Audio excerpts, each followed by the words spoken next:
Hello everyone, good afternoon. और आज के हिंदी सेशन में आप सबका स्वागत है। आज हम लोग पढ़ने वाले हैं, विल कंटिन्यू कल का audit risk and audit responses जो रह गया था, एंड उसके साथ हम लोग क्वेश्चन सॉल्व करने वाले हैं on audit risk and auditors responses. So let's begin that.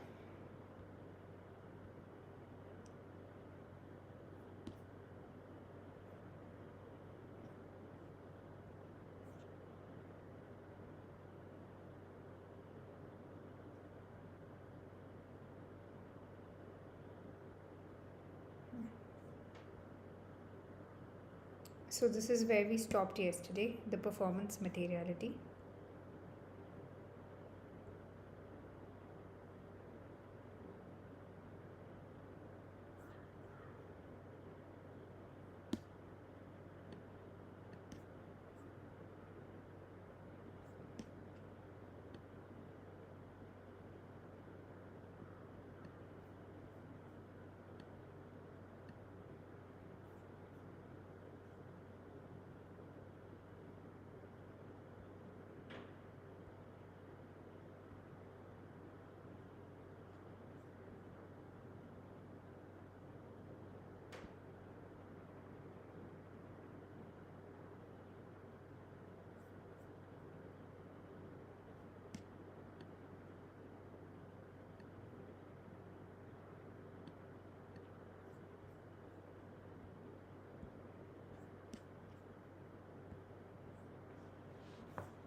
या so we have performance materiality. यहाँ से हम शुरुआत करते हैं, कल हमने यहाँ पे स्टॉप किया था।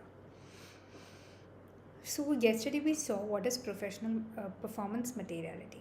मटेरियलिटी मतलब क्या, there is a threshold and materiality by nature.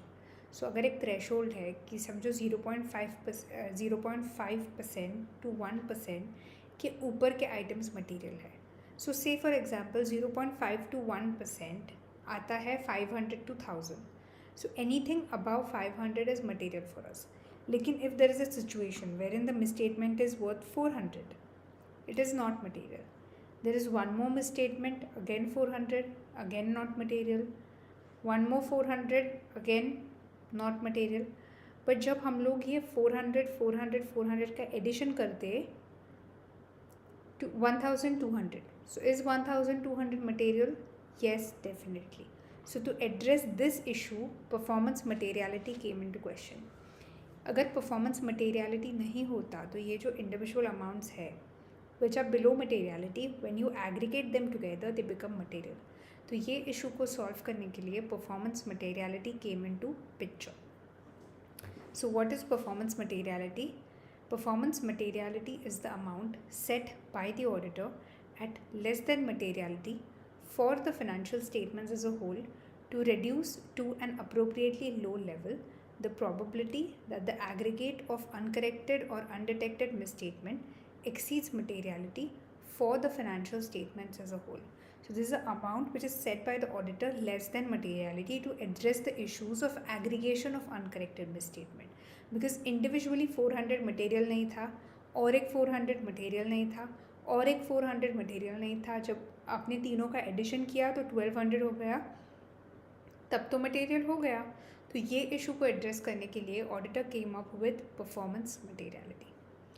The auditor sets performance materiality at a value lower than overall materiality and uses this lower threshold when designing and performing audit procedures. So auditor क्या set करता है, ये level जो है of performance materiality, auditor उसको materiality से नीचे set करता है and uses this lower threshold when designing and performing audit procedures. This reduces the risk that the auditor will fail to identify misstatements that are material when added together. So this reduces the risk of what, ये 400, 400, 400 add करके जो बहुत बड़ा figure होता है which is material, ये इस risk को कम करता है. That is the meaning of performance materiality. Next we have is risk assessment procedures. अभी रिस्क असेसमेंट प्रोसीजर्स मतलब क्या?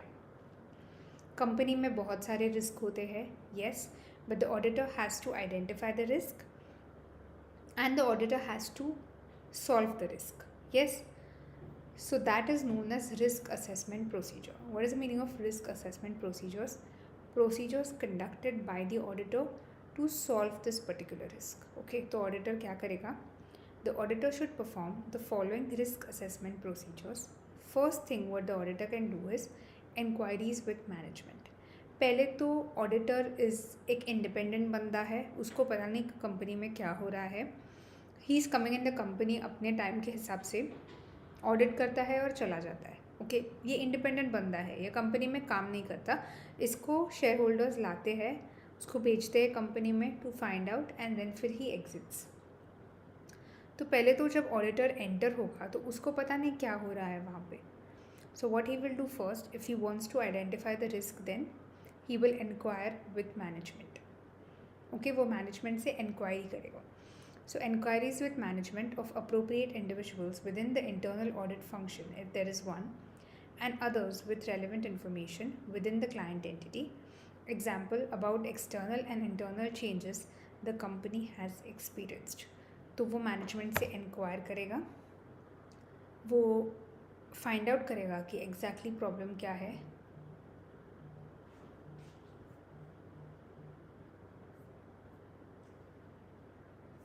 वो फाइंड आउट करेगा कि एग्जैक्टली प्रॉब्लम क्या है, why is there a problem, what is the risk in that problem. Yes, to address the same problem the auditor will do analytical procedures, that is analysing relationship between information and finding out errors. अभी what is analytical procedures? Analytical procedures means comparing the current year data with last year data to see if there are any fluctuations. तो ये साल के data को मैं last year के data से compare करूँगी. For example, last year my sales were 10,000, अभी ये साल मेरे को सेल्स हो गया 50,000. तो there is a change in the sales. Yes, so ये 40,000 का जो इंक्रीज़ हुआ, is it an organic increase या ये किस वजह से हुआ है, ये मैं फाइंड आउट करूँगी. That is one way. The second is comparing ये कंपनी का data with a similar company in the market. Every company has some और the other company as an competitor. अगर कल मेरे को एक चॉकलेट फैक्ट्री ओपन करना है, I want to sell chocolates, मेरे पास ऑलरेडी एग्जिस्टिंग कंपेटिटर्स है. I have Cadbury, yes, I have Ferrero, Rocher. So ये जो मेरे कंपेटिटर्स हैं उनके साथ मैं मेरा डेटा कंपेयर करूँगी. Okay, then observation. I will observe the control procedures. I will see with observation. Observation जो है वो बेस्ट ट्रिक है, that teaches you a lot. अगर आप मतलब बहुत ही ऐसा you are just rushing with procedures, it is not going to help. If you really want to know कि सच में रिस्क कहाँ पे है, वो रिस्क को कैसे एड्रेस करना है, if you want to know that, observation is the key. Okay, अच्छे से ऑब्जर्व करो एक कंपनी को, उसके प्रोसीजर्स वो लोग कैसे कंडक्ट कर रहे हैं. What is the, like, if you want to place an order तो प्रोसीजर क्या है, if you want to go along with that तो प्रोसीजर क्या है, ये सब फाइंड आउट करो. उसके बाद ऑब्जर्व करने के बाद आपको पता चलेगा कि एक कंपनी में कंट्रोल्स कितने स्ट्रॉन्ग है.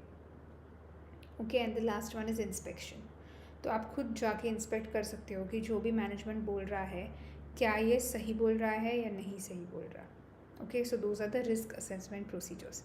First you will do inquiries with the management. Then you will undertake analytical procedures to compare this year's data with last year's data and compare your company with competitors.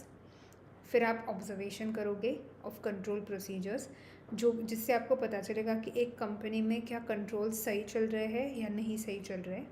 And then आप inspect करोगे, inspection of की strategic documents and procedural manuals. तो ये पूरा risk assessment procedure है. तो sorry,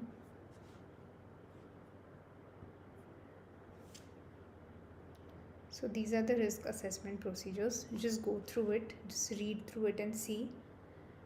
If you have any doubts, you can always put it in the comments.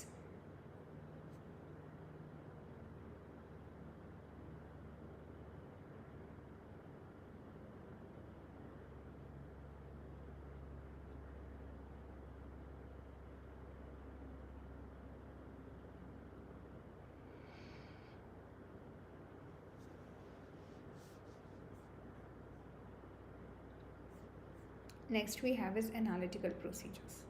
What is the meaning of analytical procedures? मैंने आपको अभी अभी बोला, analysing relationship between information, comparing the information and looking for any fluctuations. तो मैं ये साल का जो डेटा है वो लास्ट ईयर के डेटा के साथ कंपेयर करूँगी and I will look for any fluctuations कि उसमें कोई चेंजेस है क्या. बिकॉज कभी कभी क्या होता है इस ये चेंजेस जो है वो ऑर्गेनिक चेंजेस नहीं होते. That means this increase in sales और decrease in sales is sometimes not real. It is just window dress to impress the shareholders. तो इसके लिए हमको इसके ऊपर का रीज़न फाइंड करना है कि सच में अगर सेल्स डिक्रीज़ हुए हैं या फिर सच में अगर सेल्स इंक्रीज़ हुए हैं तो उसका रीज़न क्या है. ओके, सो अगर मुझे so I will compare this year data with last year data. Okay, पर इतना सा कंपेरिजन काफ़ी है, like just to compare this years data with last years data. मेरे को एक जनरल आइडिया भी मिलनी चाहिए comparing myself with the industry, right. Just if I keep on comparing myself with my industry data with myself, if I try to compare this year with the last year all the time, मुझे पता ही नहीं चलेगा कि ये मेरे shell के बाहर क्या हो रहा है. I will be like a horse जो ऐसा होता है. If I want to look at the broader perspective, मुझे अपने कंपनी को एक कंपेटिटर के साथ कंपेयर करना पड़ेगा. तो ही मुझे पता चलेगा that in the entire competition of this particular industry मैं कहाँ पे स्टैंड करती हूँ. अगर मुझे एक चॉकलेट ब्रांड स्टार्ट करना है तो first of all I will start the brand. तो मेरा पहला साल है. Then I will compare, then I go to the next year. फिर मैं मेरा नेक्स्ट ईयर का डेटा जो है वो प्रीवियस ईयर के फिर जो मेरा नेक्स्ट ईयर है वो डेटा मैं प्रीवियस ईयर के साथ कंपेयर करूँगी. यस, फिर मुझे फ्लक्चुएशंस पता चलेंगे. That is analytical procedure. फिर I go to year 3, then I compare year 3 data with year 2. फिर अगेन मुझे फ्लक्चुएशंस पता चलेंगे एंड सो ऑन. बट क्या मैं उसी शेल में घूमती रहूँ या should I compare my self with the industry also? अभी जब मैं चॉकलेट के बारे में बोलती हूँ तो there are so many competitors in the market. So don't you think I should compare myself with the industry also to kind of somewhere check कि where I stand in the industry? Okay, अगर मुझे really survive करना है इस industry में, I need to know and I need to have something which is like a competitive advantage over the others. अभी already established brands है. There is Cadbury for example. ये already है market में. They are pretty much established. तो मैं अपने आप को उनसे compare करूँगी. Say for example they are at number 1, I am at number 40. अभी मुझे स्लोली पता चल रहा है कि ओके मेरा नंबर इस इंडस्ट्री में 40th है. तो मुझे कहीं ना कहीं टॉप 10 में आना है इन द नेक्स्ट 5 years. मैं ऐसा क्या अलग कर सकती हूँ कि people will start buying my product and not go to the competitor. तो मुझे ऐसा कुछ अलग करना पड़ेगा क्योंकि चॉकलेट तो वो भी भेज रहा है, डार्क चॉकलेट तो वो भी भेज रहा है, वैरायटी ऑफ चॉकलेट तो वो भी कर रहा है, नट्स तो वो भी डाल रहा है, क्रैकल तो वो भी बना रहा है. तो मैं ऐसे क्या अलग कर सकती हूँ जिससे my business will be at top 10 in the next 5 years and then उसके बाद I can try and compete directly with Cadbury. तो मैं ऐसा क्या अलग कर सकती हूँ. एंड ऐसे जो अलग प्रोडक्ट्स होते हैं, I am not talking about madly अलग प्रोडक्ट्स जिनका कोई डिमांड नहीं है, but organically if you think a little bit of twist in your products is going to get you a lot of sales. For example, currently बहुत बड़ा fed चल रहा है कि I want to lose weight, I want to be perfect, nobody likes to be chubby. अभी क्या है इस 10 years बैक ये फैड नहीं था. 10 years बैक जो स्वीट बोलो जो आप 2 लोगों को लोग खाते थे. अभी गेस्ट भी आते थे ना जब मैं छोटी थी, आई रिमेंबर, तो उनको आप कुछ भी दे दो, कोल्ड ड्रिंक दे दो, ये दे दो, they use to drink it with as if कि उनको नॉर्मली नहीं मिलता. Like it was like a premium drink. जब भी हम कहाँ पे जाते थे या फिर वो लोग यहाँ पे आते थे, कोल्ड ड्रिंक जो भी ऑफ़र करता था कभी लोग ना नहीं बोलते थे उसको, एंड उसके ऊपर अगर आपने और ऐसा कुछ स्वीट ऑफ़र किया लाइक अ केक और से गुलाब जामुन या कुछ भी, लोग ना नहीं बोलते थे, खा लेते थे क्योंकि it was considered a luxury और what I don't know, but people loved consuming sweets. और तभी इतना फैट भी नहीं था कि ये शुगर से क्या होता है ये वो. जैसे ही इंटरनेट थोड़ा सा हिट होने लगा in I think 2012 and onwards, people started reading a lot of things. So mobile phones became very common. Then everybody started having a mobile phone. तो लोग बहुत conscious हो गए.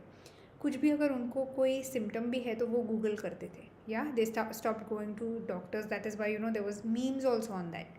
कि भाई छोड़ो गूगल, जाओ डॉक्टर के पास, get yourself treated. तो I will tell you my experience also. तो फिर we started reading online, yes. और सब रीड करने के बाद, न्यूज़ पढ़ने के बाद या फिर आर्टिकल्स पढ़ने के बाद from doctors and all, we understood that sugar is not very healthy for us. It makes us over time, it makes us look a certain way. Then you start getting pimples because you have over sugar. जब करते हो तो ये सब problems है, a lot of problems. And फिर health problems भी होते हैं. तो पीपल स्टार्टेड गेटिंग कॉन्शियस कि भाई अभी शुगर नहीं कंज्यूम करना है, अभी उसको कम करना है. अभी जब भी गेस्ट आते हैं हम ऑफ़र करते हैं कोल्ड ड्रिंक. जैसे no no no, cold drink हम नहीं पीते, हमको पानी दे दो. या फिर देर से कोल्ड ड्रिंक तो हम कंज्यूम ही नहीं करते, हमने छोड़ दिया, नींबू पानी है तो पिलाओ. So they came back to the old organic. पहले क्या था, 10 years और 15 years back, if you go as a guest to somebody, अगर वो नींबू पानी दे मतलब they can not afford cold drink. और अगर वो कोल्ड ड्रिंक देते हैं मतलब दे आर रिच, क्योंकि वो गेस्ट को भी कोल्ड ड्रिंक देते हैं. पर अभी फिर से वो उल्टा हो गया. People don't want to drink. A lot of guest nowadays when they come they say नहीं, हम लोग एरिएटेड ड्रिंक नहीं पीते, we don't drink soda, we don't drink carbonated drinks. And ये सब फैट चल रहा है. लाइकवाइज हम भी जब जाते हैं, एनीबडी ऑफर्स अस, वी से नो, हमको नहीं चाहिए cold drink because this unnecessary sipping of calories. क्योंकि आज हमको पता चल रहा है the importance of not consuming sugar.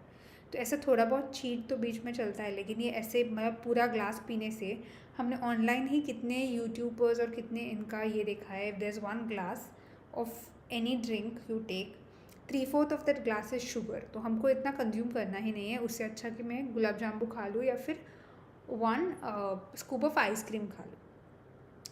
तो अभी मुझे कॉन्सेंट्रेट करना है ऑन दिस निश मार्केट, ओके, जहाँ पे लोग बहुत कॉन्शियस है regarding sugar.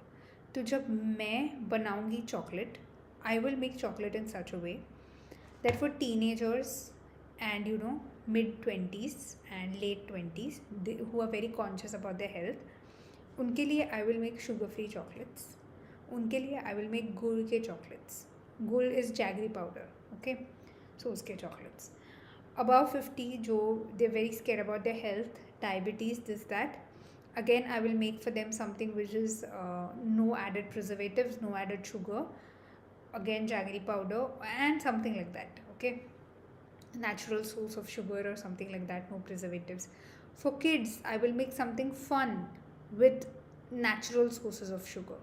So again, say sweetness derived from fruits or something like that, and color of that will also be like that, and most of the sweetness will be derived from fruits. तो ऐसा मैं कुछ कर सकती हूँ अगर मुझे कुछ अलग करना है तो.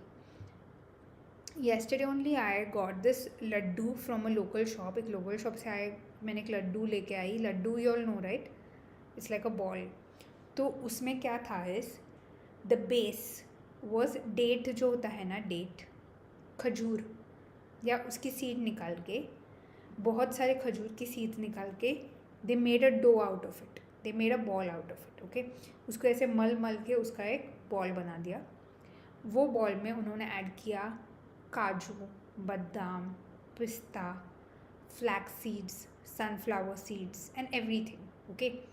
एंड और उसको ऐसे डो बनाया उसका, and then they made small balls of it, okay. They are expensive but मैंने परचेज़ किया. अभी आफ्टर ईटिंग फूड ऐसा एक लगता है कि I want to eat something sweet. तो इतने दिनों से मेरा चल रहा था कि एक चॉकलेट खा लूँ, लेकिन अभी जब से मैंने वो लड्डू लेके आई हूँ, आई एम हैविंग दैट. तो दैट इज़ अ प्रोडक्ट जिसने कुछ अलग करके दिखाया है तो मेरे को पसंद आया. अभी मैंने वो ब्रांड नोट डाउन किया एंड मैं मेरे रिलेटिव्स को बोला कि when ever you feel low on sugar, you feel that you want something, instead have a natural source of sugar, okay. तो मैं वो एक खाई. तो वैसे अगर मुझे कंपटीशन में सर्वाइव करना है तो मुझे कुछ तो अलग करना पड़ेगा जो नॉर्मल प्रोडक्ट्स नहीं करते. Cadbury is not doing that, they are using chocolate as the base.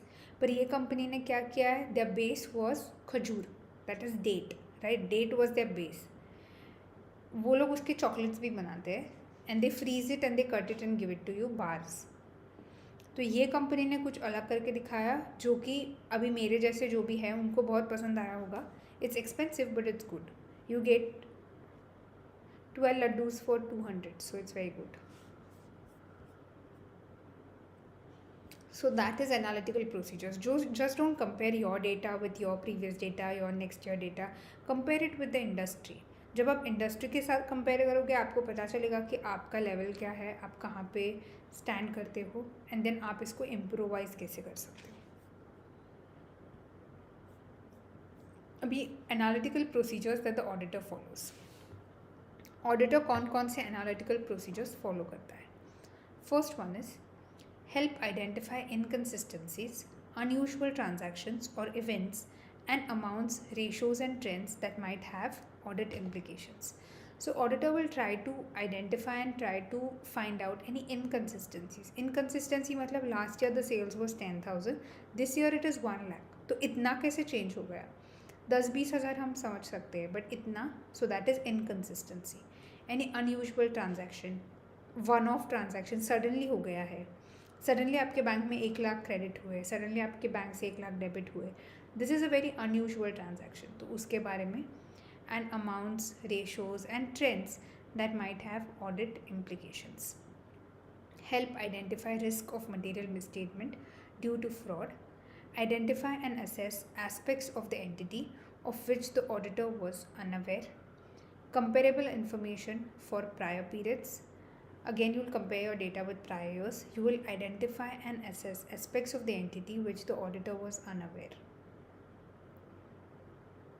Anticipated result of the entity such as budgets or forecast or expectations of the auditor such as an estimation of depreciation. अभी budgets, forecast, expectations, estimation of depreciation, ये सब भी the auditor will consider analytical procedures. भी last year depreciation का estimation क्या था, ये साल क्या है, ये सब वो find out करेगा. Then similar industry information, I give you an example of Cadbury और मेरी chocolate company. So similar industry information such as a comparison of the entity's ratio of sales to accounts receivable with industry averages or with other entities of comparable size in the same industry. Yes, once I go to that level, I'll compare myself with biggies of the industry like the Cadbury and everything. तो वैसे मैं अपने आप का data compare कर सकती हूँ. ये जो की रेशोज है अभी, ये सब भी पेपर्स में आते हैं. It's just not in audit and assurance. It will come in FM, it will come in FR, it will come in every paper that you do. Ratios are very important.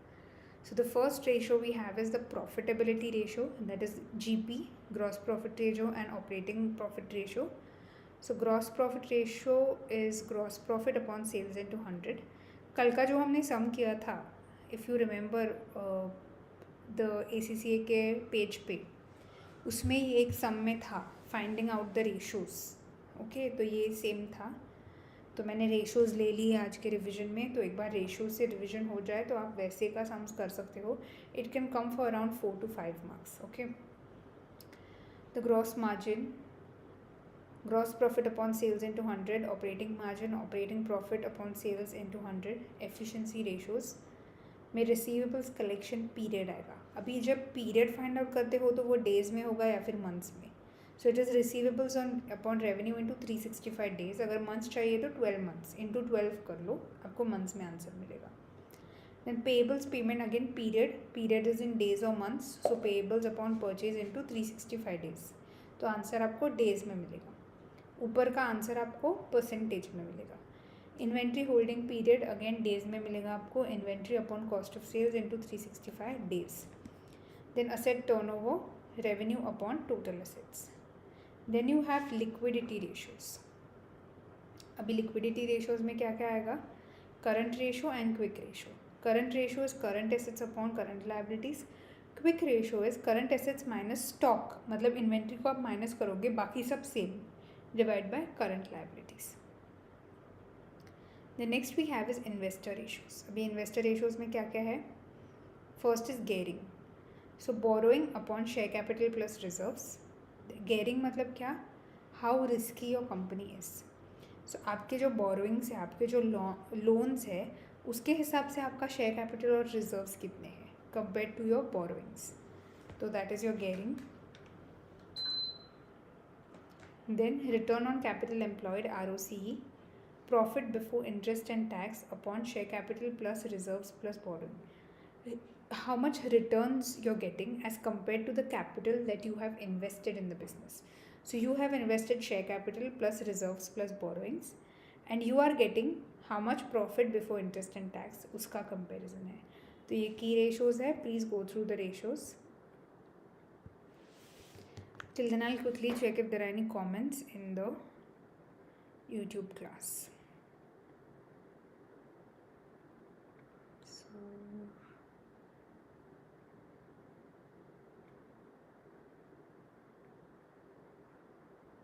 class. And then उसके बाद I can try and compete directly with Cadbury. मैं ऐसा क्या अलग कर सकती हूँ? And identify and assess aspects of the economy which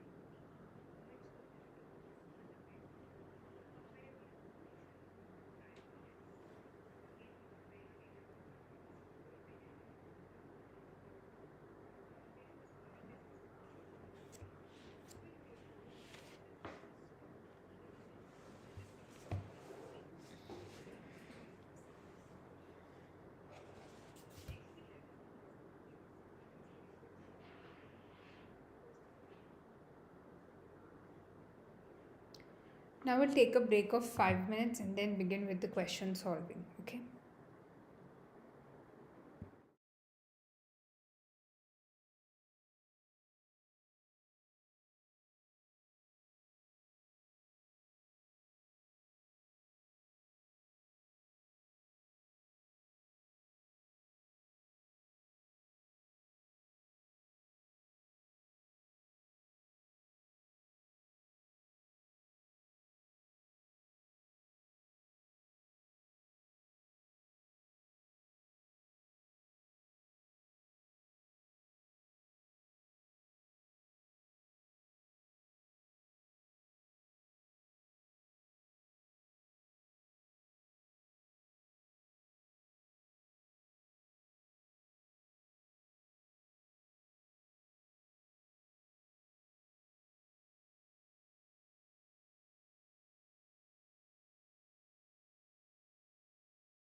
so this is the ACCA study hub जो कल मैंने आपको दिखाया था. आपको अपना सब्जेक्ट सिलेक्ट करना है, आपको प्रैक्टिस में आना है because we are doing big questions now. तो इसमें से आप कोई भी क्वेश्चन सिलेक्ट कर सकते हो. फ़िलहाल के लिए मैं सिलेक्ट करने वाली हूँ this one.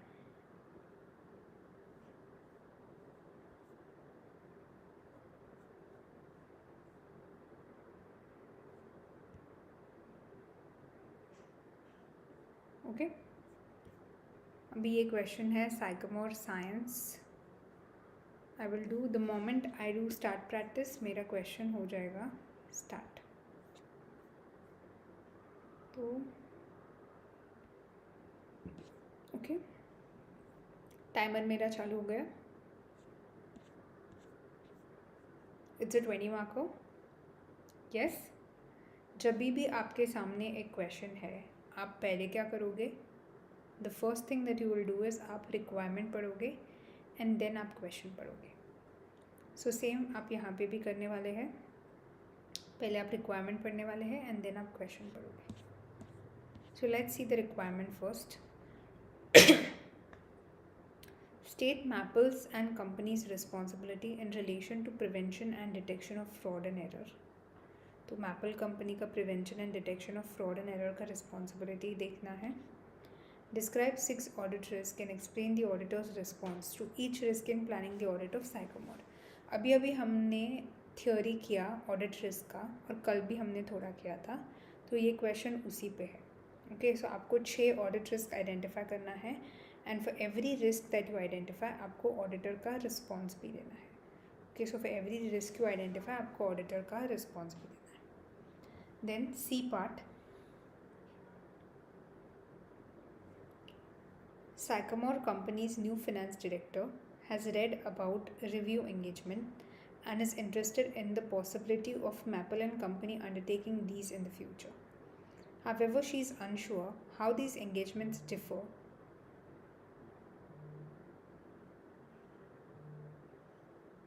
from an external audit and how much assurance would be gained from this type of engagement. 1.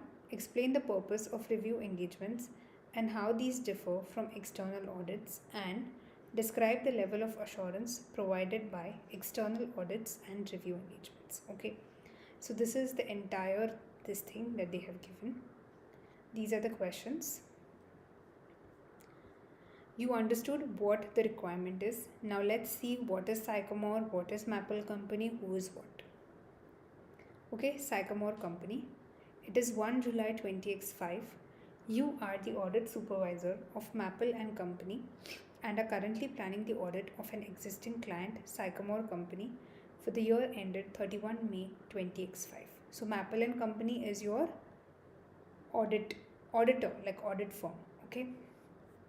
So Maple and Company, audit firm's responsibility in relation to prevention and detection of fraud. Now the first part, the A part, is pretty independent of the question. तो ये पढ़ने के लिए question पढ़ने की ज़रूरत नहीं है, ये आंसर करने के लिए, बिकॉज आपको ऑडिटर का रिस्पॉन्सिबिलिटी बोलना है in terms of prevention and detection of fraud and error. Right, आपको ऑडिटर का रिस्पॉन्सिबिलिटी बोलना है. अभी देखा जाए थियोरी वाइज तो ऑडिटर का कोई भी रिस्पॉन्सिबिलिटी नहीं है इन prevention and detection of fraud and error. It is a complete responsibility of the management. But if during doing the auditor's work, if the auditor comes across any fraud or error, the auditor cannot ignore it. It's the duty of the auditor to inform the management about it, right? खुद का कुछ ऐसा direct duty नहीं है, but indirectly if the auditor comes to know, he cannot just ignore the fact and proceed forward. He has to address the issue and inform the management, because actually prevention and detection of fraud and errors is the responsibility of the management. But if auditor comes across anything, तो फिर वो क्या करेगा, ये आपको 4 mark के लिए लिखना है. Okay, so let's read the question once again. It is 1 July 20x5. You are the audit supervisor of Maple and Company and are currently planning the audit of an existing client, Sycamore Company, for the year ended 31 May 20x5. Sycamore Company is a pharmaceutical company which manufactures and supplies a wide range of medical supplies. The draft financial statements show revenue of 35.6 million and profit before tax of $5.9 million. Sycamore Company's previous finance director left the company in January 20x5 after it was discovered that he had been claiming fraudulent expenses from the company for a significant period. A new finance director was appointed in February 20x5. She was previously a financial controller of the bank and has expressed surprise that Maple and Company had not uncovered the fraud during last year's audit. अभी देखो उनकी जो current finance director है उसने company छोड़ दी Jan में because she was claiming fraudulent expenses for the company. उसके बाद फेब में they appointed a new finance director जो प्रीवियसली एक बैंक की फाइनेंशियल कंट्रोलर थी. अभी आप सोचो ये कंपनी जो है Sycamore Science, it is a pharmaceutical company and जो अभी आपने नई फाइनेंस डायरेक्टर अपॉइंट की है वो बैंक की फाइनेंस डायरेक्टर है. Bank and pharmaceutical company are two very different things. So it is very much possible that the new finance director who is appointed does not have a proper experience of being a finance director of a pharma company because वो bank की finance director रह चुकी है but pharma is completely different from the bank, right? So फिर वो भी एक audit risk हो गया. Yes. During the year, Sycamore Company has spent $1.8 million on developing several new products. These projects are at different stages of development. So ये जो different products है जिस पे आपने $1.8 million spend किए हैं वो अभी तक complete नहीं हुए हैं. They are at different stages of development. And it is very much possible that out of this 50 products that you have started, only 35 might be completed. 15 might go into failure because every product you launch necessary नहीं है कि जो भी product आप launch करते हो वो hit होगा. सी अगर आप 50 लॉन्च कर रहे हो तो पॉसिबिलिटी है that only 35 are hit, 15 will not even reach there and get cancelled and वो डूब जाएंगे. But in the financial statements full amount of 1.8 million is capitalised. अभी according to the capitalisation criteria of IAS 38 intangible asset, it's a rule that you can only capitalise this research and development expenditure if the products reach the development stage. But यहाँ पे कहीं भी mention नहीं किया है that all the projects have reached the development stage. Yes, यहाँ पे कहीं भी mention नहीं किया है because maybe वो point तक a few will go into liquidation, वो वहाँ तक पहुँचेंगे ही नहीं. So this is completely wrong that the company has done to include the entire 1.8 million up, okay, in intangible assets. So that is one more audit risk. Now in order to fund this development, 2.0 million was borrowed from the bank and is due for repayment over a 10-year period. The bank has minimum profit targets as a part of the loan covenants. तो मतलब उतना profit तो बनाना ही है, उससे नीचे अगर profit बनाया तो the loan becomes instantly payable. ऐसा अगर कोई कंडीशन हो और कंपनी को पता है कि ऐसा कंडीशन है जहाँ पे there is a minimum profit target, अगर मिनिमम से कम प्रॉफिट बनाया तो लोन बिकम्स इमीडिएटली पेएबल. तो the directors will try their best to not make a profit below that amount. और समझो कि कभी ऐसे हो भी गया that the profit goes below that amount, the directors will try their best to window टेस्ट the account and increase the profit in some और द अदर वे. सो ये भी एक रिस्क है कि अगर प्रॉफिट कम हो गया तो डायरेक्टर्स कुछ ना कुछ करेंगे झोल to increase the profit. Okay. The new finance director has informed the audit partner that since the year end, there has been an increased number of sales returns and that in the month of June, over 0.5 million of goods sold in May were returned. अभी जब भी हमको sales return आता है तो हमको वो month के सेल्स में से डिक्रीज़ करना है. जैसे कि टुडे द मंथ इज़ नवंबर, लेकिन मेरे को सेल्स रिटर्न आया नवंबर में सितंबर का, तो मैं ये साल के सेल्स में से उसको लेस नहीं करूँगी, मैं सितंबर के सेल्स में लेस करूँगी. बट यहाँ पे ऑडिट रिस्क है कि कंपनी इतना नहीं सोचती कि ये कब का गुड्स है, कहाँ से मुझे रिड्यूस करना है, जैसे आया उसी मंथ से रिड्यूस कर दिया. So this is one more audit risk. C audit risk ऐसे होते हैं जो आपको लगता है कि हो सकता है. Audit risk will not be directly given to you, situations will be given to you. Based on the situations आपको थिंक करना है with a professional scepticism and questioning mind कि ये सिचुएशन है कि हमको गुड्स आ रहे हैं, रिटर्न आ रहा है and return is coming in the next month. तो मे बी द मैनेजमेंट इतना नहीं सोच रही होंगी. Directly they are just reducing from whichever month it is coming. They are not thinking कि दिस इज़ रिगार्डिंग सितंबर, तो मेरे को सितंबर में रिड्यूस करना पड़ेगा, और दिस इज़ रिगार्डिंग अक्टूबर, मेरे को अक्टूबर से रिड्यूस करना पड़ेगा. इतना वो लोग नहीं सोचते. Is what I feel is the audit risk. And इसके लिए मैं ऑडिटर्स रिस्पॉन्स भी एक दूंगी. ओके, सो वैसे आपको ऑडिट रिस्क डिज़ाइन करने हैं. आपको सिचुएशंस दिए जाएंगे, जैसे कि क्वेश्चन में different para has different situation. वो सिचुएशन में आपको क्या लगता है कि क्या ऑडिट रिस्क हो सकता है, कि that you have to find out. Maple and Company attended the year-end inventory count at Sycamore Company's warehouse. The auditor present raised concern that during the count there were moments of goods in and out of the warehouse and this process did not seem well controlled. अभी यहाँ पे counting चल रहा है. अगर मैं एक teacher हूँ, एक क्लास में मैं पढ़ाती हूँ स्कूल में, और मेरे को स्टूडेंट्स काउंट करने हैं. There are many students in class. पर जब मैं वो काउंटिंग कर रही हूँ तो कॉन्स्टेंटली कुछ बच्चे बाहर जा रहे हैं, कुछ बच्चे वापस अंदर आ रहे हैं, कुछ बाहर जा रहे हैं. तो मेरे को होगा कन्फ्यूजन, क्योंकि मुझे नहीं पता मैंने किस बंदे को काउंट कर रखा है, किसको नहीं कर रखा. बिकॉज सभी ने सेम कपड़े पहने हैं, तो मुझे नहीं पता how many people have counted, how many I have not. Same thing is happening here. The counters are counting and there is constant movement of goods in and out of the warehouse. तो I don't no कि मैंने जिसको double count किया है, आई don't no कि मैंने किसको count ही नहीं किया है. मैं तो कन्फ्यूज हूँ. तो ये और एक ऑडिट रिस्क है कि ये कन्फ्यूजन में द इन्वेंट्री इज़ अंडर और ओवर स्टेटेड. इधर यू हैव काउंटेड मोर और इधर यू हैव काउंटेड लेस. ये तो ऑडिट रिस्क है. अब इसके लिए मैं एक रिस्पॉन्स दे दूँगी एज एन ऑडिटर कि मुझे क्या लगता है कि कंपनी को करना चाहिए. Will be my response. I will give a tip to the company कि मेरे को लगता है कि ये प्रॉब्लम की वजह से ये ऑडिट रिस्क हो गया होगा, that inventory might be over और अंडरस्टेटेड, क्योंकि आपको अच्छे से काउंट करने को नहीं हुआ. अभी ये प्रॉब्लम की वजह से आपको सोल्यूशन भी मैं ही दूंगी. In the auditors response I will give a solution for the same. Okay,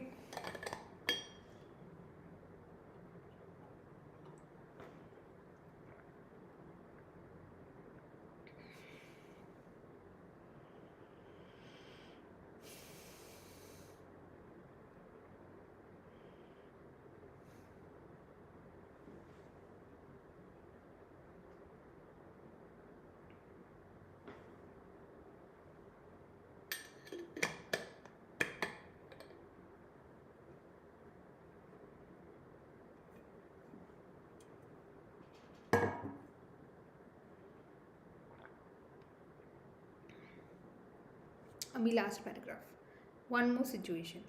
During the year, a review of plant and equipment in the factory was undertaken and surplus plant was sold. मतलब extra जो था वो cell कर दिया. अभी ये जो extra plant था, इसको सेल करके आपको प्रॉफिट हुआ 210,000 का. अभी 210,000 is a very big amount just for selling extra surplus plant. ऐसे ही सरप्लस था, उसको बेचते इतना पैसा आ गया. जब भी ऐसे होता है तो ऑडिटर का there is an audit risk that ये प्लांट का फिर जो डेप्रिसिएशन पॉलिसी जो कंपनी चार्ज कर रही थी ना, वो ठीक नहीं होगा. इसलिए उसका और सेल्स वैल्यू में इतना डिफरेंस आ गया कि आपको प्रॉफिट 2,10,000 आ गया. So whenever there is an exceptional high amount of profit और loss, it's always a situation taken into consideration that company का depreciation policy is not proper. इसलिए इतना प्रॉफिट आ रहा है. अगर लॉस भी इतना आता ना तो भी same answer. So extreme profit and losses on sale is a result that your depreciation policy is not proper. Okay. So that is one more audit risk. And इसके लिए अभी क्या कर सकते हैं, तो ऑडिटर अपना रिस्पॉन्स देगा कि उसको क्या लगता है कि क्या होना चाहिए. So first let's write the first one. State Maple and Company's responsibilities in relation to the prevention and detection of fraud and error. तो plan the answer.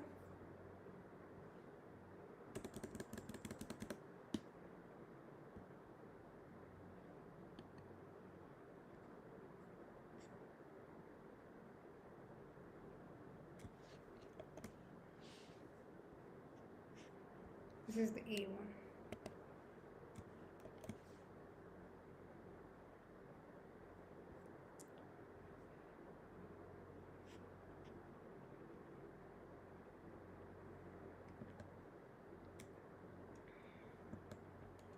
तो ऑडिटर क्या करेगा फ्रॉड के बारे में? जैसे कि मैंने आपको बोला कि फ्रॉड के बारे में जो रिस्पॉन्सिबिलिटी है वो पहले तो ऑडिटर की है ही नहीं, ये मैनेजमेंट की है। फिर भी अगर auditor comes across something like a fraud, फिर वो क्या करेगा? वो सीधा इग्नोर तो नहीं कर सकता, he has to at least inform the management. तो what he will do,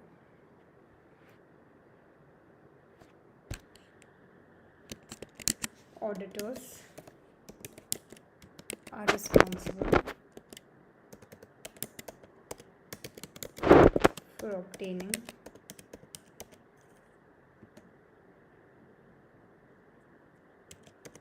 reasonable assurance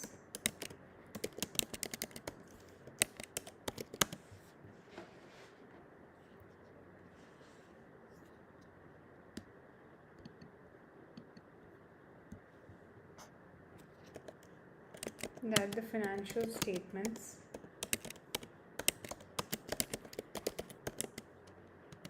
taken as a whole are free from material misstatements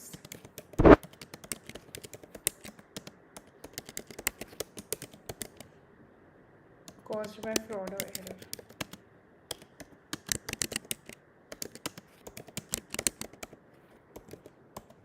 ये ऑडिटर की बेसिक रिस्पॉन्सिबिलिटी है। अभी इसमें ऑडिटर फ्रॉड के बारे में क्या करेगा आगे देखते हैं, but this is the basic responsibility of the auditor to obtain a reasonable assurance that the financial statements are free from material misstatement either because of fraud और error. In order to fulfill this responsibility,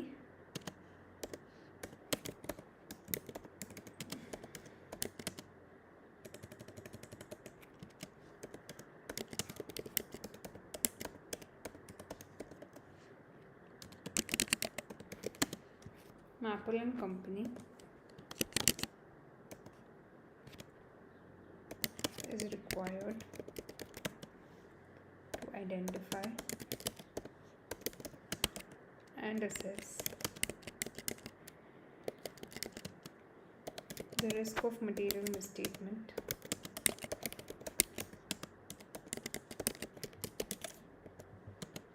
of financial statements due to fraud.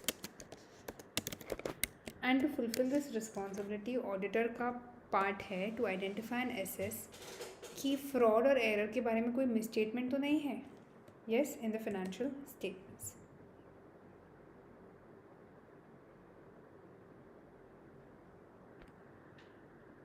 Then what else the auditor can do? The auditor has to obtain a reasonable assurance. So when obtaining a reasonable assurance,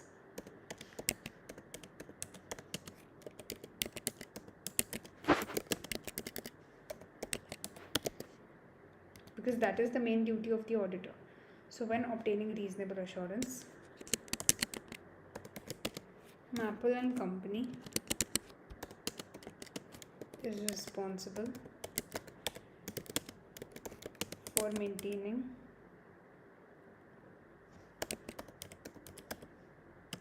professional skepticism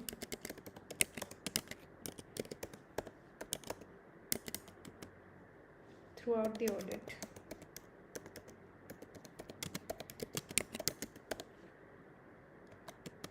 considering the potential for management override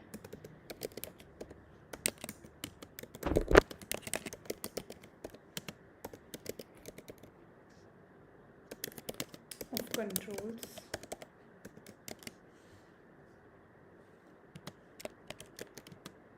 and recognizing the fact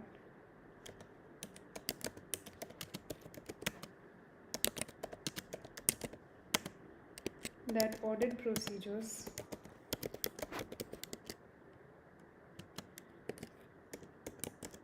which are effective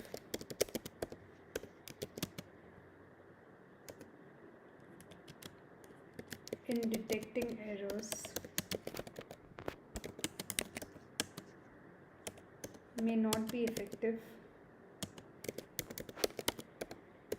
in detecting fraud. Why? Because error is a mistake, it is unintentional, whereas fraud is intentional.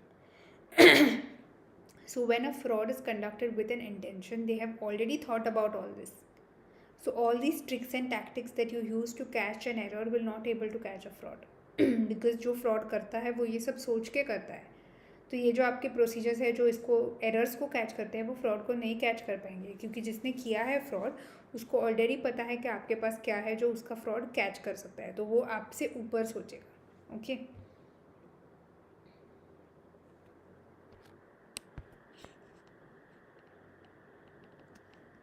So finally, what the auditor can do in terms of any fraud and error if it's detected. So if fraud is detected,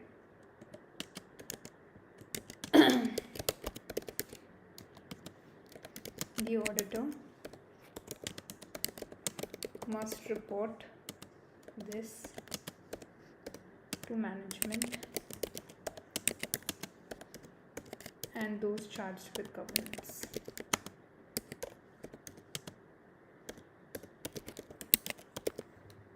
Okay. Now the next part, which is a very very important part, जिसके लिए मैंने ये revision लिया था, is 6 audit risk and audit responsibility. अभी ये type का जो रिक्वायरमेंट है that is completely dependent on the question.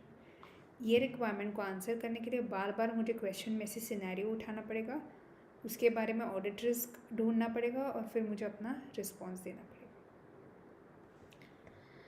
सो अभी एग्ज़ाम में कैसे होगा is the table is already made for you and एक साइड पे रिस्क है, एक साइड पे रिस्पॉन्सेस है, पर यहाँ पे देयर इज़ नो टूल जिससे मैं टेबल बना सकूँ. तो I am just writing it down like a paragraph, but in the exam you have to write it in that table जो मैंने आपको कल दिखाया था. यहाँ पे रिस्क, यहाँ पे responses. Okay, so let's read about that. So क्या आपको लगता है according to the auditor what will be the risk, right, and फिर उसके रिस्पॉन्सेस क्या होंगे. So you have to read the question for the same.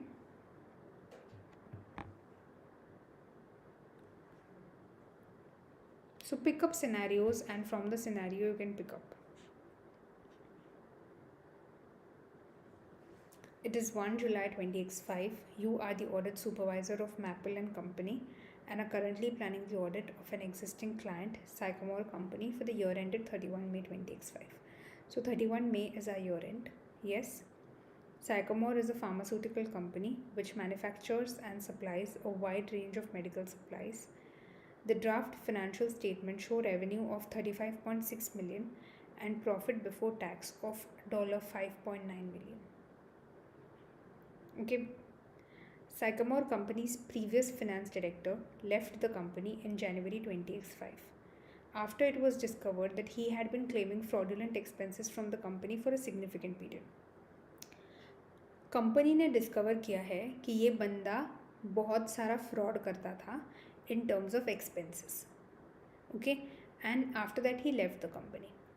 अभी कंपनी बोल रही है कि इसने फ्रॉड किया है in terms of expenses, but as an auditor मुझे क्या लगता है इसने बहुत सारे फ्रॉड किए होंगे जिसके बारे में कंपनी को पता नहीं है. कंपनी को सिर्फ ये एक्सपेंसेस के बारे में पता है.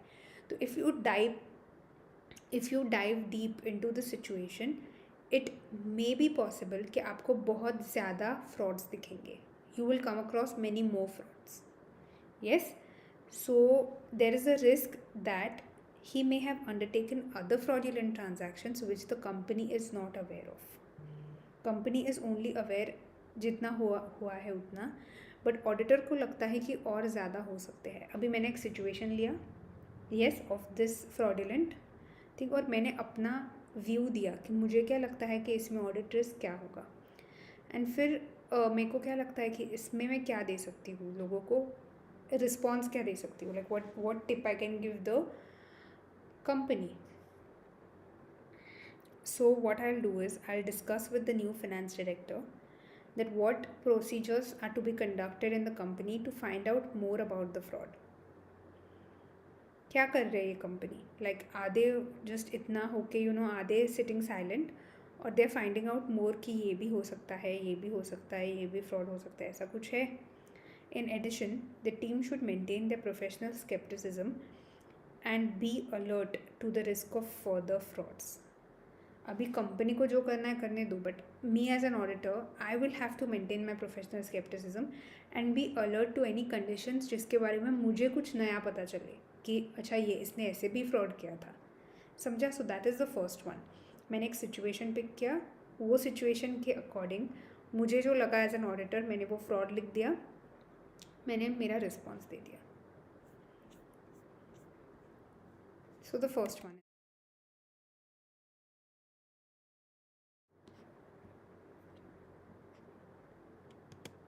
So give the heading. What is the heading? It's a finance director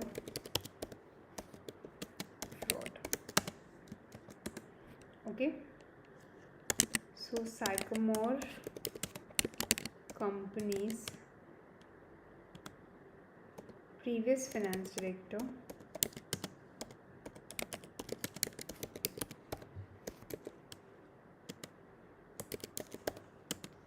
left in December after it was discovered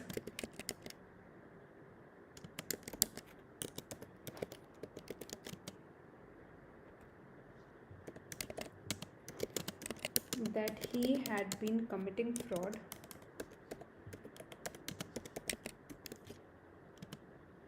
with regards to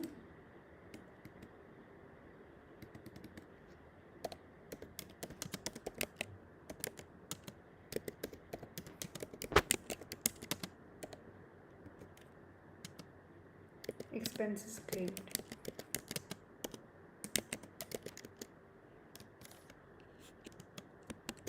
There is a risk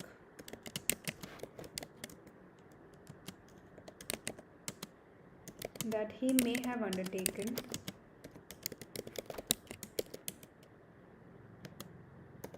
other fraudulent transactions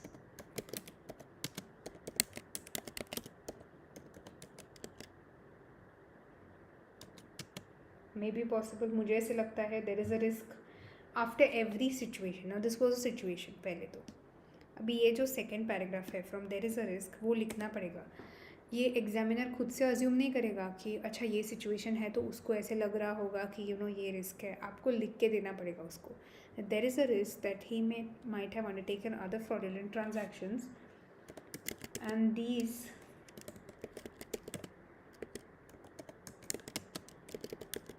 would need to be written off in statement of P&L.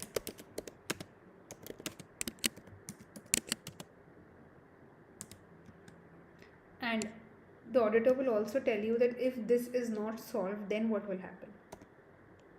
So if these have not been uncovered,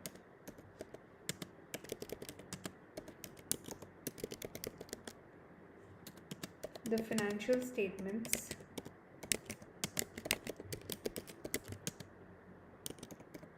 could include errors.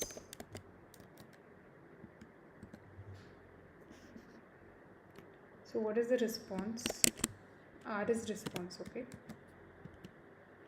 अब मैं as an auditor में क्या response दे सकती हूँ. सो discuss with the new finance director what procedures they have been adopted to identify any further fraud that has happened, and I will tell my team to maintain professional skepticism. This is my tip. Okay, so response: discuss with the new finance director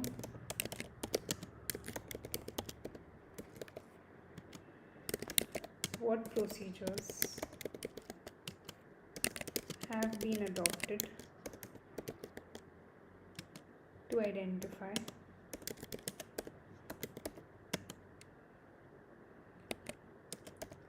any further frauds by the previous finance director.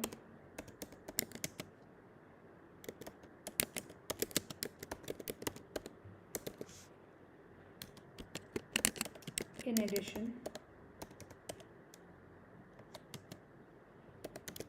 what the team can do: the team should maintain their professional skepticism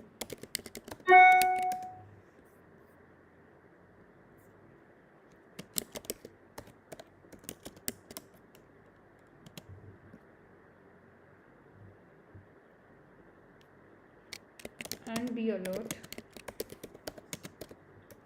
to the risk of further fraud.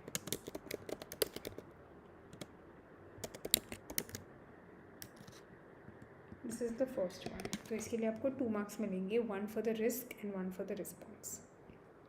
Now taking second situation.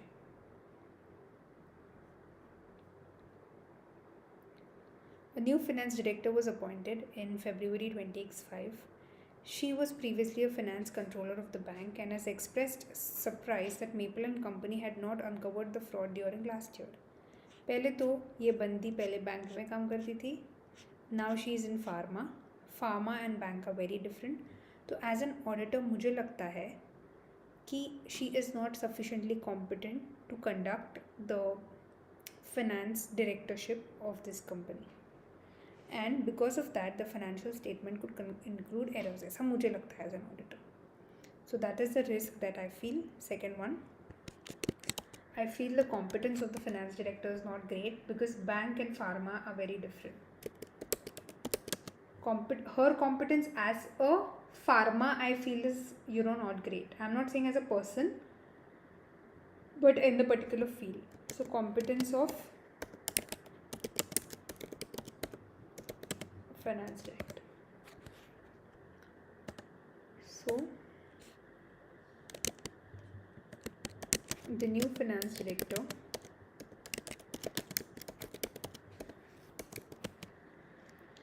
was appointed in Jan 20x5 and was previously the financial controller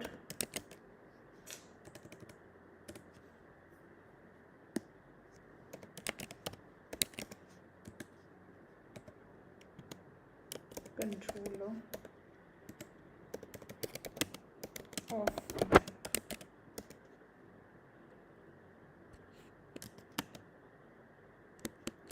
Sycamore company is a pharmaceutical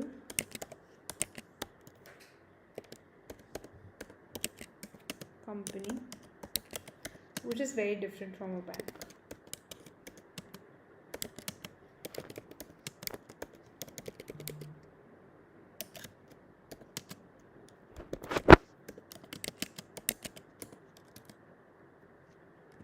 So what is the risk? ये आपको अलग से बोलना पड़ेगा. There is a risk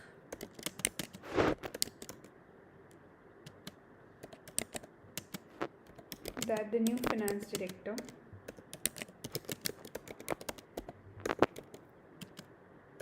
is not sufficiently competent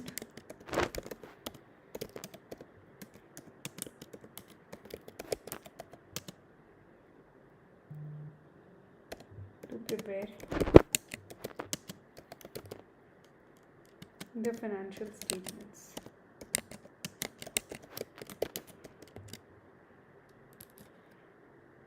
And because of that, the auditor feels the financial statements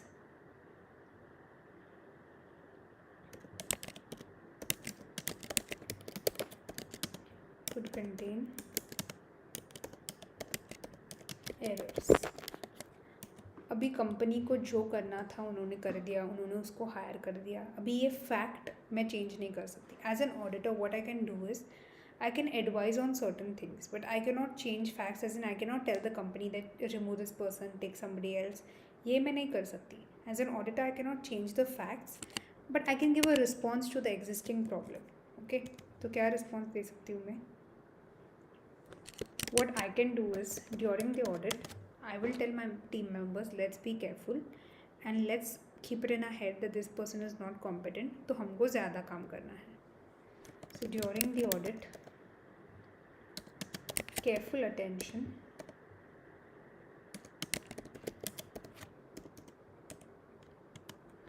should be applied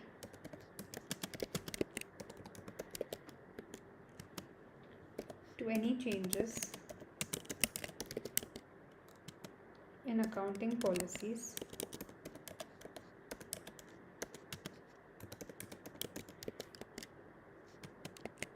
and in particular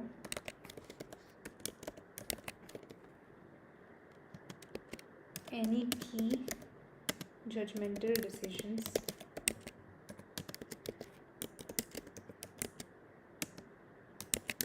made by the finance director.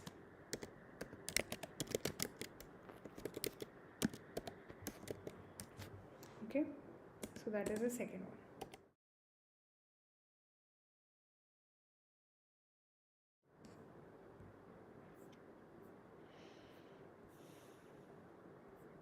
अभी pick the third situation.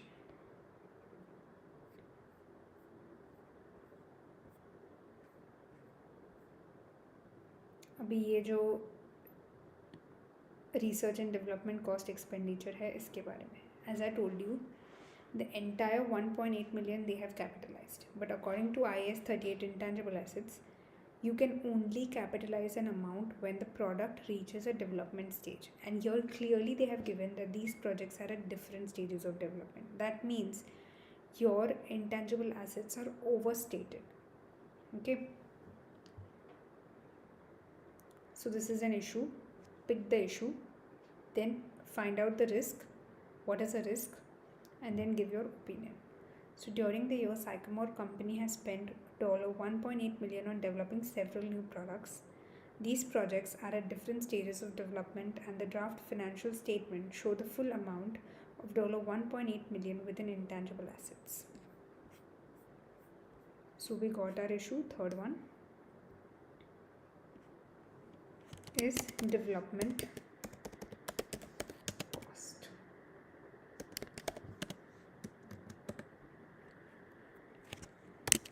During the year,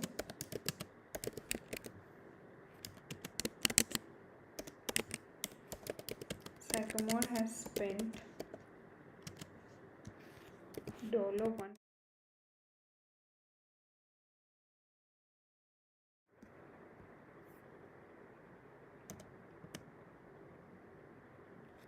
on developing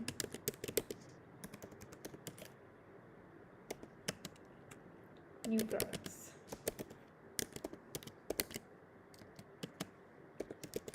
These are at different stages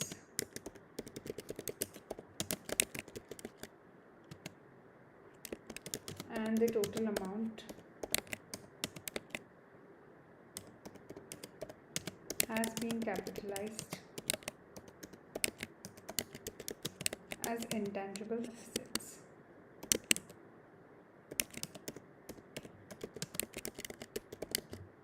Okay, but in order to be capitalized, they must meet the criteria under IAS 38 ideally.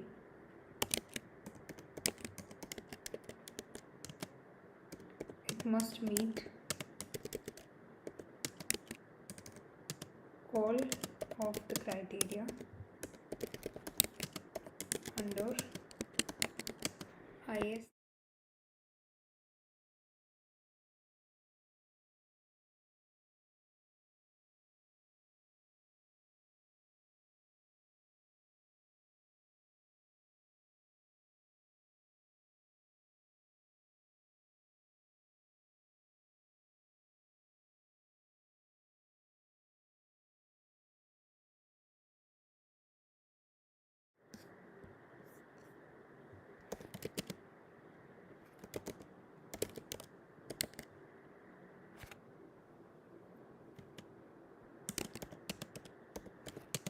may not reach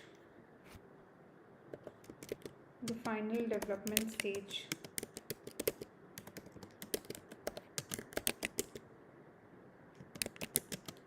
and hence should be expensed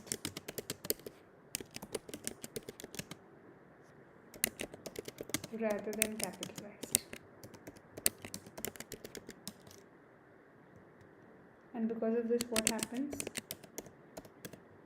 Intangible assets and profit could be overstated. So what will be your response?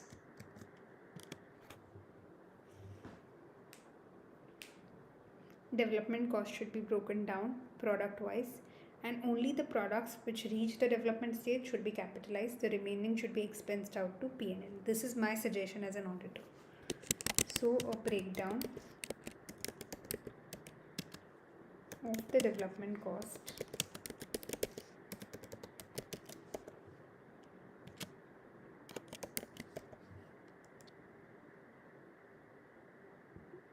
should be reviewed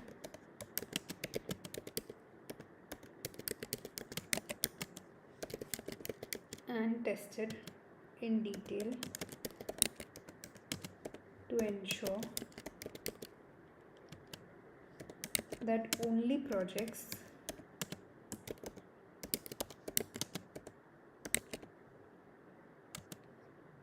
that meet capitalization criteria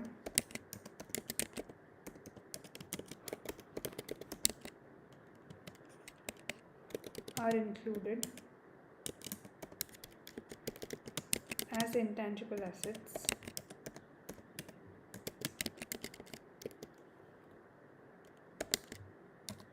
and balance being expensed to P&L.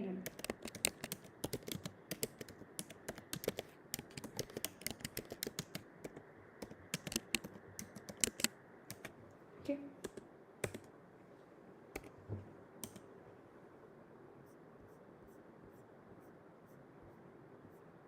Now they have asked 6, you might get 8, but you will write the best. Take a break of 5 minutes and then we'll begin.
Okay, the next one we have is, so till here the situation is done.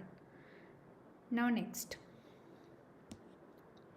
in order to fund this development, $2.0 million was borrowed from the bank and is due for repayment over a 10-year period. So that is a loan, right? 2.0 million loan. Whenever there's a loan, close your eyes and write down this point. This point will 100% come. So whenever you take a loan, you take it for an amount of period. For example, you take it for 10 years. And it gets repaid in equal installments or whatever. So whichever today you're taking the loan, whichever is the first installment that gets paid is within 1 year. So it becomes your current liability. And all the remaining installments becomes your non-current liability. So whenever there's a loan in the question, there is always an audit risk that the auditor feels that this split between the current and non-current liabilities is not correct. Somewhere the auditor feels that the company has not properly calculated the split. Okay, so whenever you have a loan, just write down that point, close your eyes and write down that point. So the fourth one, new bank loan.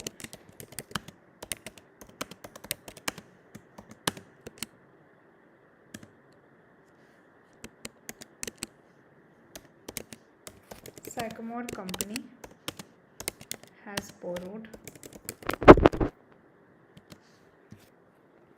$2.0 million from the bank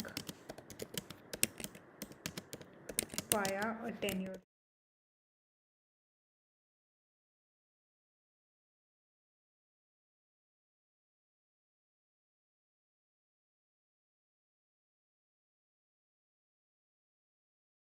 So what is the risk in this?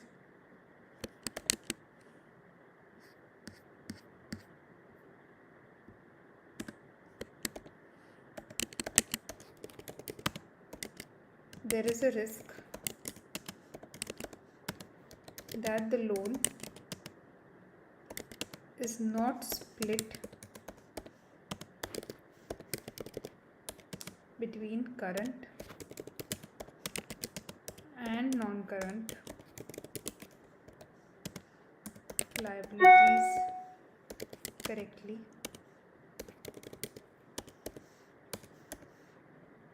Yes, and because of this resulting in incorrect disclosures.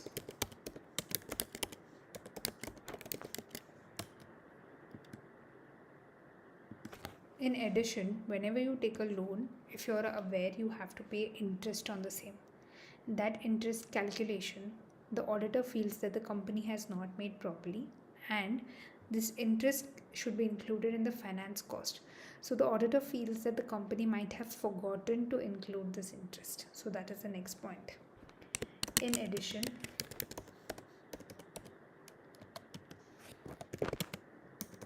the loan should result in additional finance cost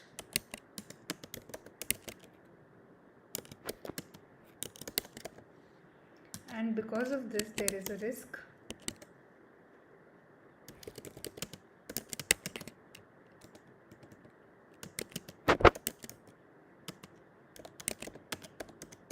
that this has been omitted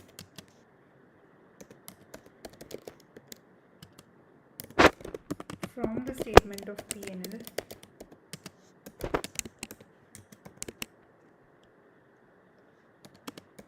leading to understated finance cost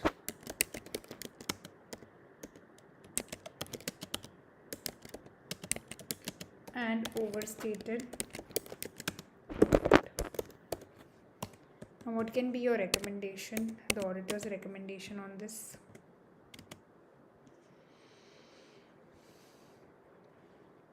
First of all, auditor will not trust everything that the management says. So if the management says that we have obtained a loan worth rupees 2 million, first of all the auditor has to confirm that actually 2 million has come in the company, looking at the supporting documentation.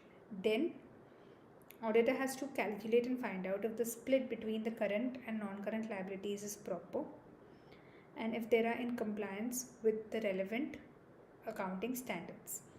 And then the auditor will recalculate the finance cost and see if the company has calculated the finance cost.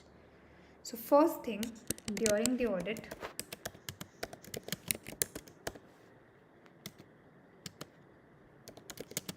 the team would need to confirm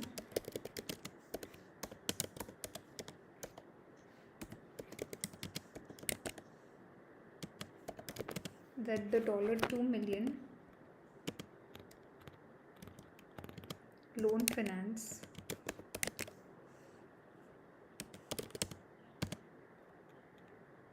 was received.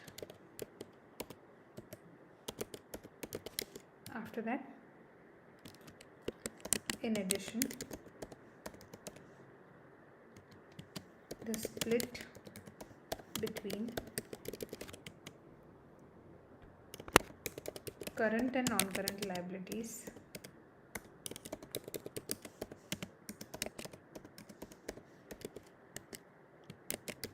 and the disclosure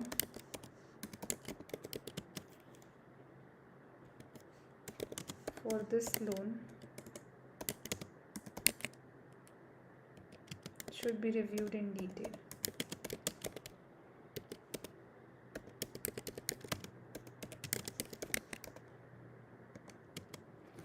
To ensure compliance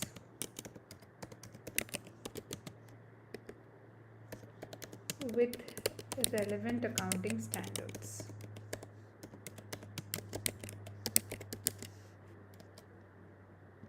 And what will you do? Recalculate the finance cost. Yes? So that one point you will add.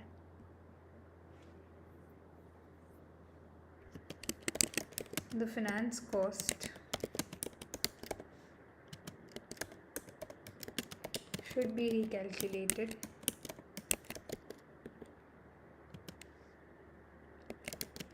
and any increase agreed to loan documentation.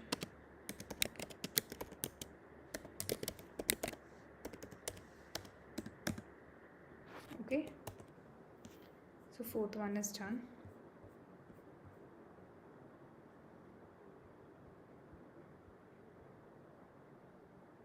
Next is the minimum profit targets. I already explained you. The company feels that if the minimum profit is not achieved, the loan becomes payable. So they will try their best, they will window dress the account, they will show a wrong picture and they will not let the profit go below that. So that is one more audit risk. So you can write down that. Okay. Next is the sales return. This also I explained that if the sales return are regarding last year, it should be reduced from last year. But the auditor feels somewhere the company is not doing this because the company is taking a shortcut. So let's write about the sales return of 0.5 million of goods. Also, 0.5 million return is a huge amount. So you also need to find out as an auditor from the management why so many people are returning. Is there any problem in the goods? The next one we have is sales returns. Okay. There have been a significant number of sales return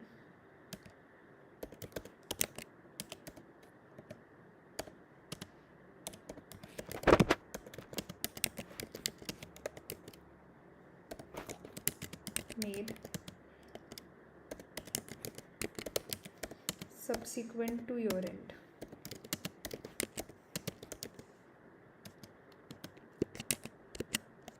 As these relate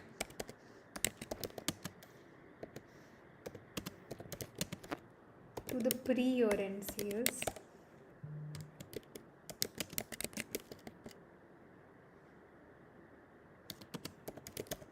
they should be removed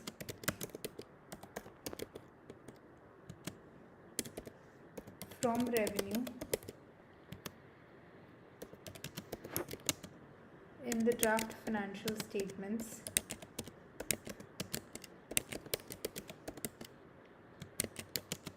and the inventory should be reinstated. Okay. And what is the audit risk? If the sales returns have not been correctly recorded,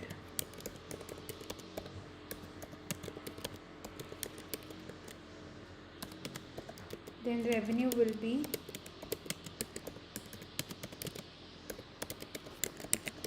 overstated and inventory understated, right? So as an auditor, what will your response be to the same?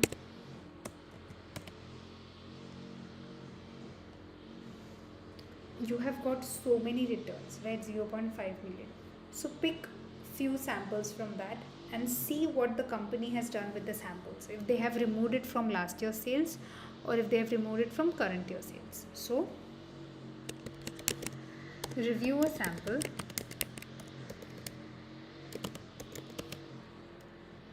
of the post year-end sales return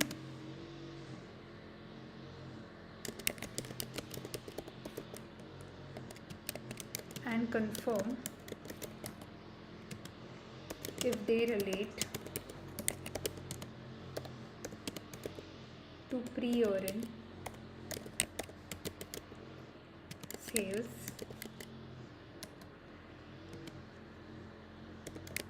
that the revenue has been reversed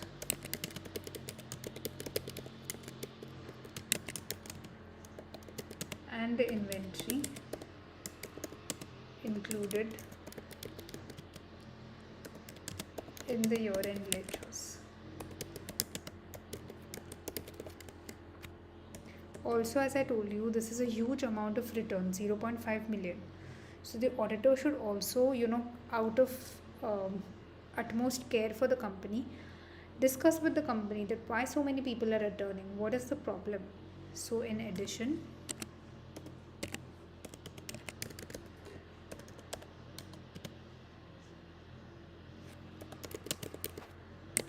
the reason for the increased levels of returns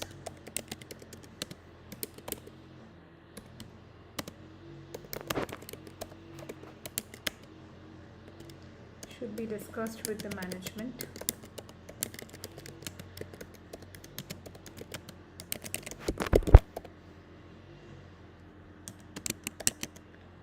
This will help to assess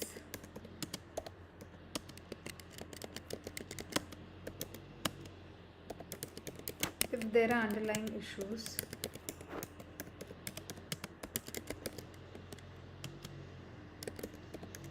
with the net realizable value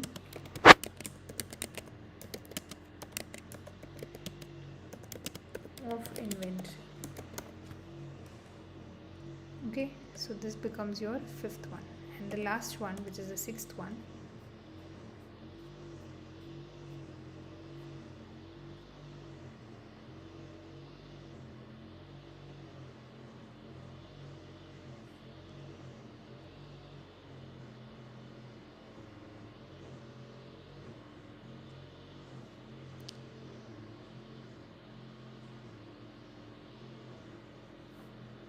the inventory count. Also, I told you, yes,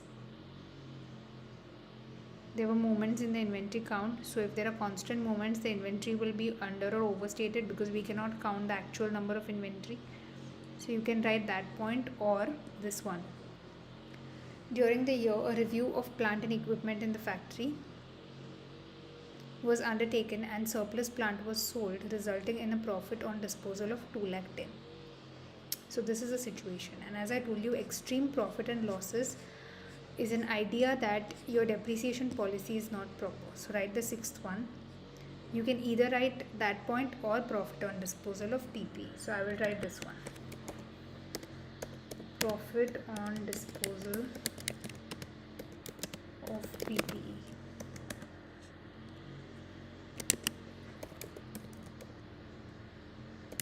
Surplus plant and equipment was sold during the year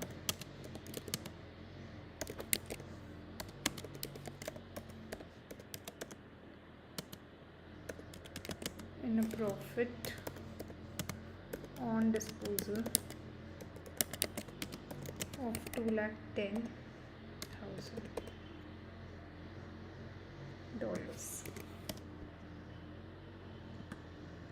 but significant profits and losses on disposal are an indication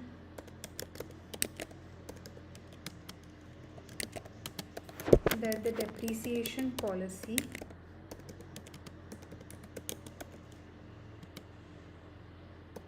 of plant and equipment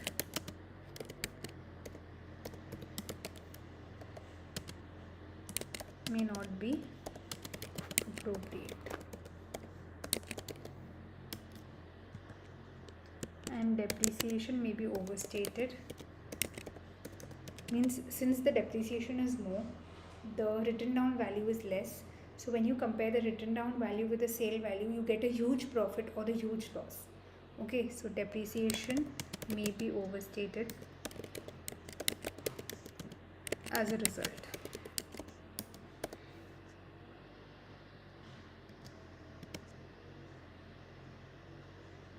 So this is the risk, and what can your response be?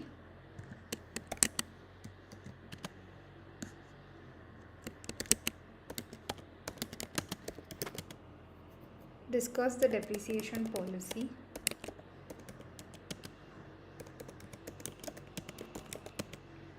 for plant and equipment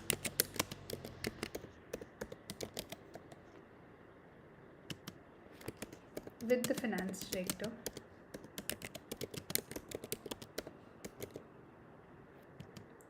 to assess its reasonableness.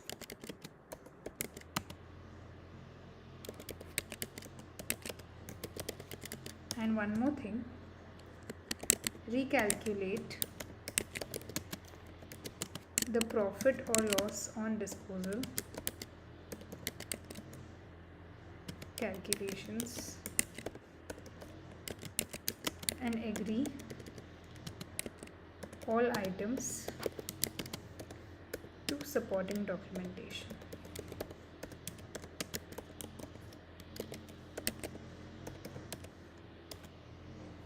Okay, so these are the 6 points that we had. 6 audit risks and auditors' responses for 12 marks.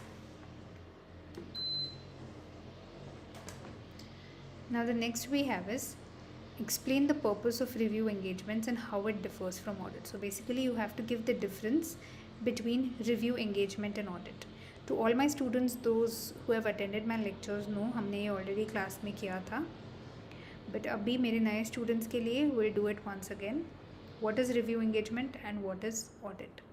So उसके पहले ये read कर लो. Sycamore Company's new finance director has read about the review engagement and is interested in the possibility of Maple and Company undertaking these in the future. However, she is unsure how these engagements differ from an external audit and how much assurance would be gained from this type of engagement. So this is C1.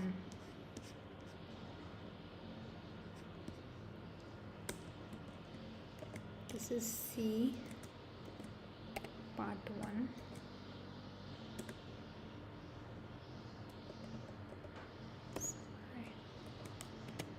Okay, so you have to write about review engagements. अभी you tell me this requirement, इसके लिए मुझे question पढ़ने की ज़रूरत है क्या? Question में कहीं भी मेंशन किया है रिव्यू एंगेजमेंट? नहीं. तो ये टाइप के रिक्वायरमेंट को बोलते हैं इंडिपेंडेंट ऑफ द क्वेश्चन. सो ये जो आपने पढ़ा होगा उसमें से आपको लिखना है. वेराज ये जो मैंने लिखा, this is what concept I have studied, I have applied this concept. Question में से सिचुएशन को लेके मैंने अपना कंसेप्ट अप्लाई किया है. Application of concept, dependent requirement. And ये जो इंडिपेंडेंट है उसमें मैंने जो सीखा है वो डायरेक्ट मुझे लिखना है रिव्यू एंगेजमेंट के बारे में. So review engagements are often undertaken as an alternative to an audit and involve a practitioner reviewing financial data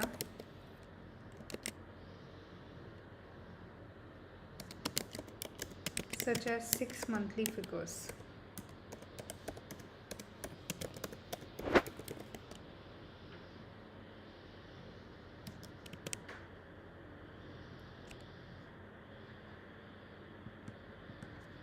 A review engagement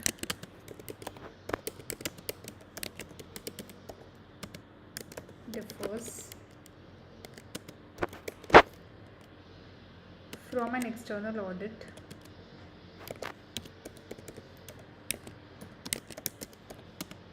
in that the procedures undertaken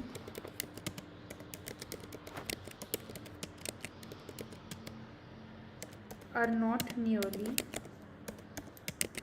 as comprehensive as those in an audit. Comprehensive मतलब detailed, इतने detailed नहीं होते जितने audit में होते हैं. In addition, in review engagements, the practitioner does not need to comply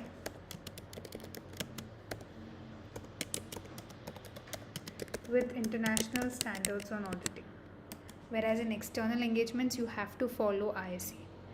So this is the difference between review engagements and external audit. And the second one, describe the level of assurance provided by external audit and review engagement. So in external audit, the level of assurance is high and it is reasonable. Whereas in review engagements, the level of assurance is low and it is a negative assurance. So that you write down. And then you can write it down as a table, like as a comparison. So I will just write it down. For external audit, it is high and reasonable, and in review engagements you write it down in proper sentence. It is low and negatively worded.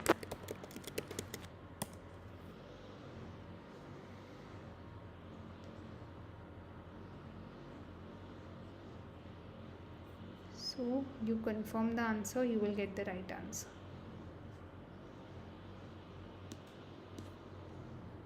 So time spent is 1 hour 10 minutes 51 seconds, and this is your answer and this is the standard answer.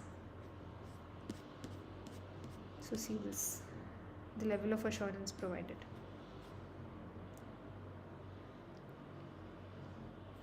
Okay, and this is our answer. So you can compare and select it. So part of the question can be dependent, a part can be independent. Independent, you have to write whatever you have studied. Dependent, you have to apply your knowledge whatever you have studied. Okay, so please go through that if you want to. While I'm writing here, you have to write it down in your ACCA study hub.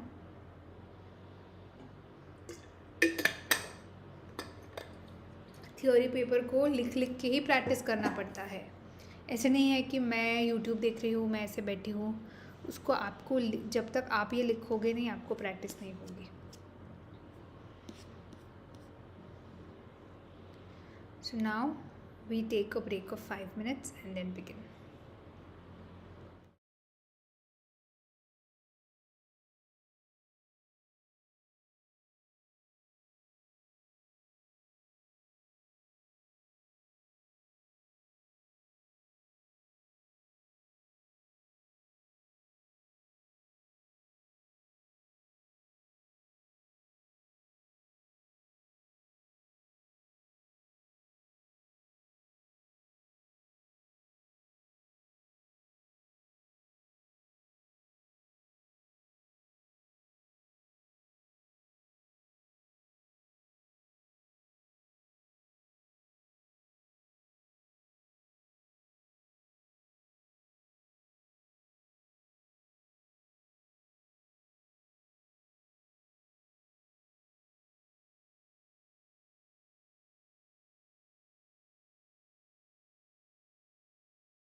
Okay, so this one question is done.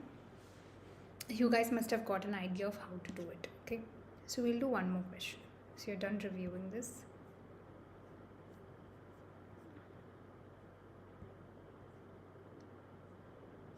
One of 239 is completed. So from the same category,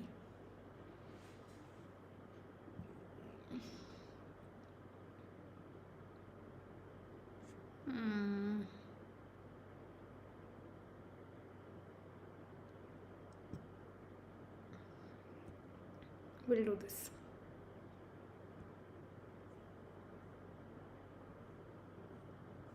So now I want you guys to identify. Now this is a 30 marker question, but out of this we are just going to do this part. The part worth 16 marks. Okay. Describe 8 audit risks and explain the auditor's response to each risk in planning the audit of Hart Company.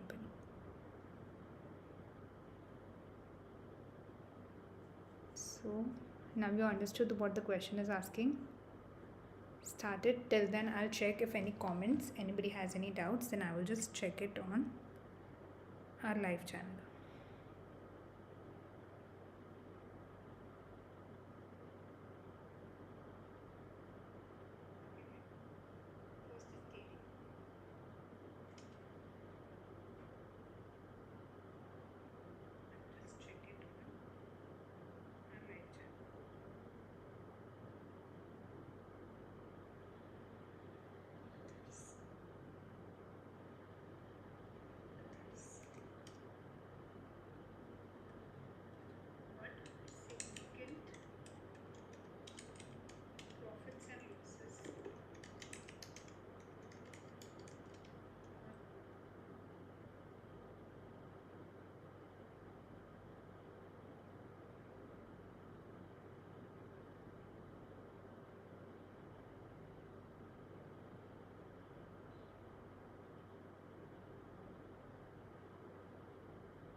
So let's start with this particular question.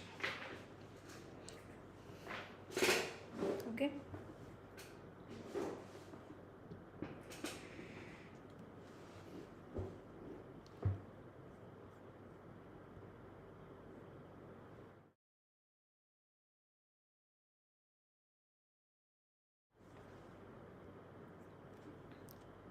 So we know that again we have to identify audit risk and auditor's responses.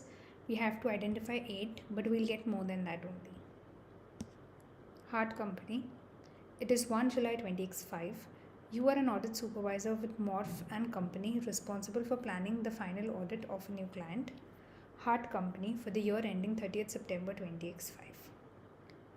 Hart Company specializes in the design and construction of customized playgrounds.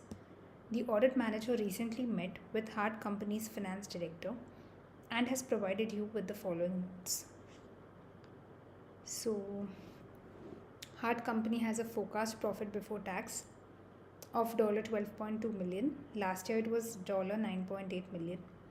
And total assets are expected to be $28.5 million. Last year it was $24.3 million. The finance director has indicated that the directors are very pleased with the forecast performance for the year, as the directors are paid a bonus based on percentage of profit before tax. Hart Company is undertaking the construction of playgrounds at 16 sites in various locations across the country. So at a time they have work going on at 16 different sites in various locations across the country. All playgrounds are constructed to specific customer specifications. Customers pay a 25% deposit on signing the contract, with the balance payable when control of the playground is transferred to customer. The balance of work in progress at 30th June 2025 is $7.6 million in respect of the playgrounds under construction. A work in progress count and valuation will be carried out at all sites on 30th September 2025. But arrangements have been made for the audit team to attend only 5 of the work in progress counts. So out of 16, they are attending only 5. So 5 divided by 16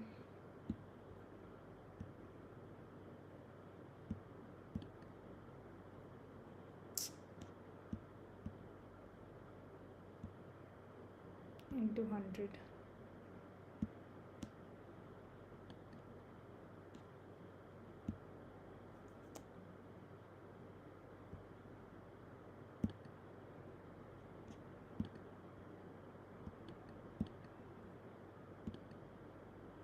%31.25%, not even 50%, which is not fair, right? You're just checking 31.2%.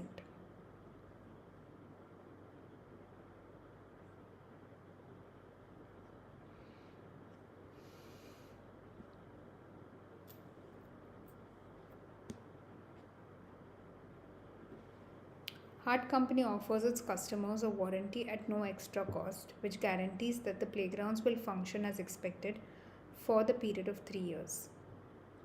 So they're giving a warranty, but at no extra cost, taking full this thing of that the playground will function as expected. तो वो लोग पूरा responsibility ले रहे हैं of this part. The warranty provision for the current year has been calculated as 2% of the revenue. In the previous year, the warranty was based on 6% of revenue. The finance director has made this change despite no significant difference in construction techniques or the level of claims in the year. Hart Company has incurred expenditure of $1.8 million relating to the research and development of a new type of environmentally friendly building material. $0.6 million of the expenditure to date has been written off to the statement of P&L. The remaining $1.2 million has been capitalized as an intangible assets. No amortization has been recognized to date as the material has not yet been brought into use. In June 2025, the company contracted to purchase new machinery costing $2.4 million. It paid $1 million on signing the contract to secure the machinery, which was due to be delivered in July 2025. Due to a supplier problem, the delivery is delayed and is now scheduled to be delivered in October 2025. In order to finance the research and development cost and the machinery purchase, Hart Company made a rights issue to existing shareholders at a price of $0.75 for each of $0.50 share. So rights issue for every 0.5 that you own, you will get 0.75. Okay. Hart Company's payroll function is outsourced to an external service organization, CHAS Company, which is responsible for all elements of payroll processing and maintenance of payroll records. Hart Company's directors correctly disclosed their remuneration details in the forecast financial statements in line with IFRS standards. However, local legislations in the country in which Hart Company is based require more extensive disclosure. The directors have stated that they consider this onerous and so do not intend to provide the additional information. But wherever you have local legislations, there you have to follow those local legislations. If you don't, then your financial statements are not complete. So can we plan the answer now?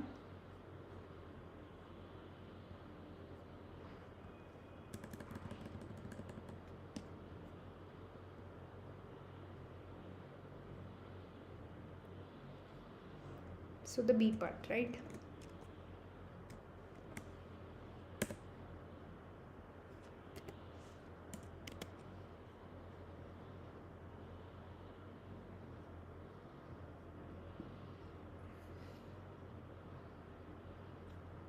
Whenever in the question you have a new client, close your eyes and write down this audit risk. Whenever there's a new client, there is always an audit risk that you don't know their procedures, you don't know their policies, you don't know anything about the client. So there is an increased detection risk. Okay, and what can be the auditor's response for the same? Take a suitably experienced team to audit such a company, because it's a new client, so you cannot take the risk. So take only experienced people, go and audit with experienced people. Okay, so start writing. Just give me 1 minute. Okay.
So what will the first one be?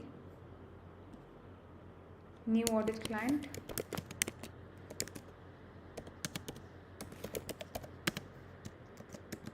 Yes. So Heart Company is a new client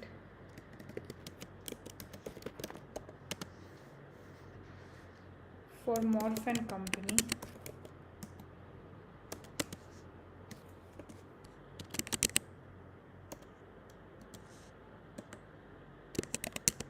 as the audit team is not familiar with the accounting policies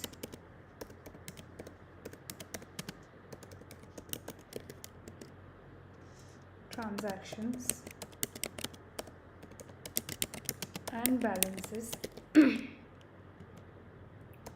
of Heart Company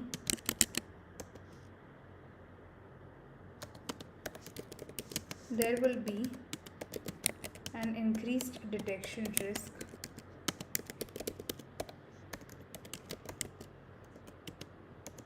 on the audit.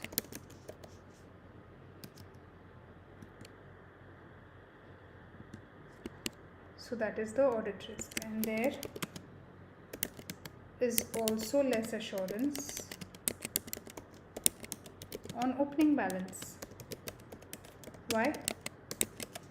Because this year's opening balance has come from last year. It's last year's closing balance. But last year I was not the auditor. Last year कोई और था, तो मैं उसकी guarantee नहीं दे सकता. So that is one more audit risk. Opening balance as Morph and Company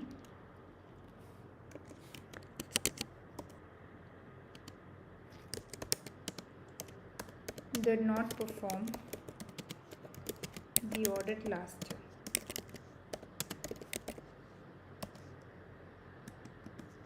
So what can be the auditor's response on the same?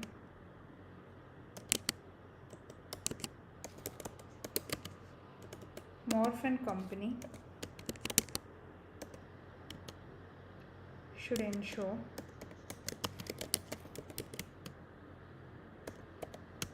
it has a suitably experienced team, because this is the first time we are auditing, so we have to make an impression and we have to find out everything. So it has a suitably experienced team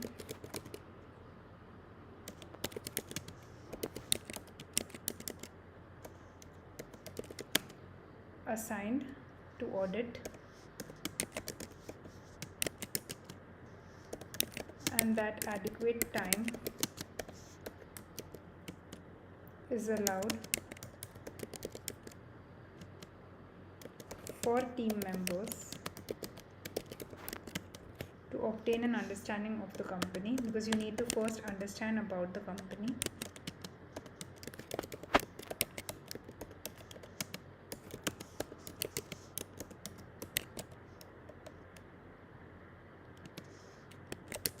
And the risk of material misstatement.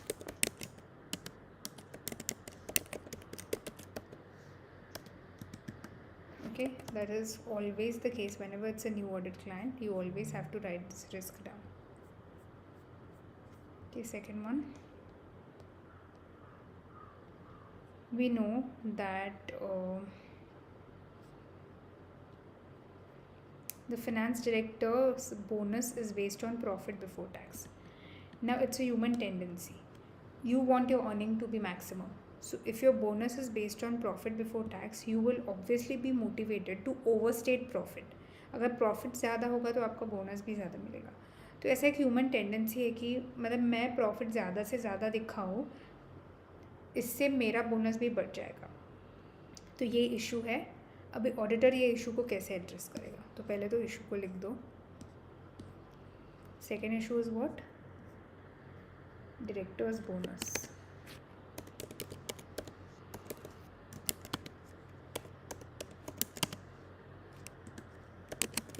The directors are paid a bonus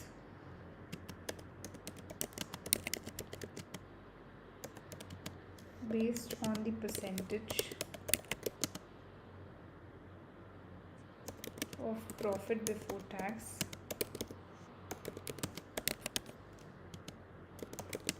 for the year.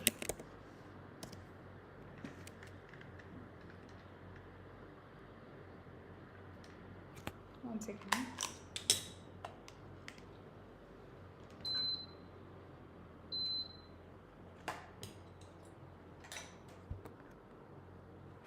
There is a risk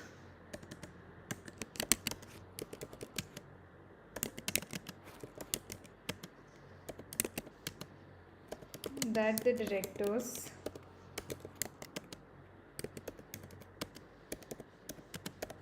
will try to overstate the profit. Why? To increase their bonus, and therefore their bonuses by increasing the revenue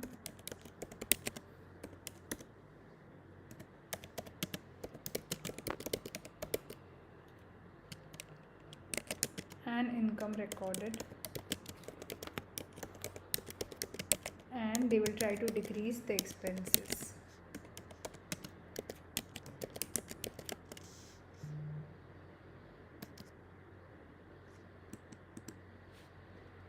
So what will be your response as an auditor? You know that the directors are bound to do this. So what will you do as a director? You will be careful. You will cross check. You will again and again check the profit before tax if it's calculated correctly. So the audit team should be aware of the increased risk of manipulation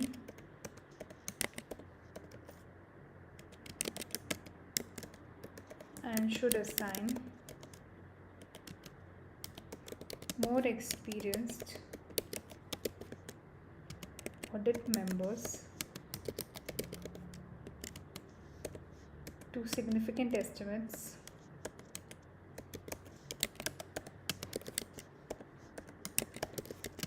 and judgmental areas.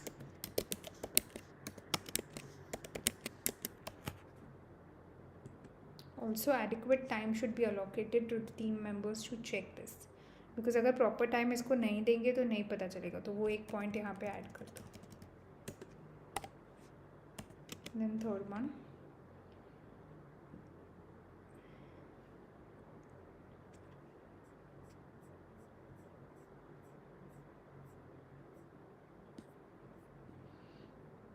this paragraph. Hart Company is undertaking the construction of playgrounds at 16 sites in various locations across the country. All playgrounds are constructed to specific customer specification. Customer pays a 25% deposit on signing the contract, with balance payable when control of the playground is transferred to the customer. So यहाँ पे क्या हो रहा है is 25% deposit दे रहे हैं, and balance is when you are giving the product ready. But this 25% should be taken as an advance. It should not be recognized as a revenue, but it should be recognized as a deferred income, because according to IFRS 5 revenue recognition, revenue should be recognized as and when the performance obligation is satisfied. Now this is something which you received in advance. Still the performance obligation is not even started. So you cannot recognize this 25% as a revenue. And the auditor feels that the management might have recognized it as revenue. So that is the audit risk.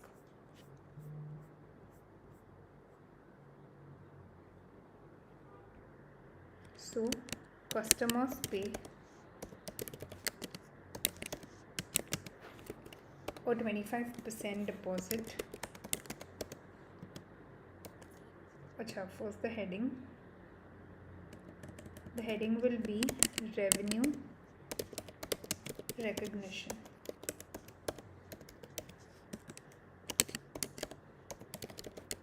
Customers pay a 25% deposit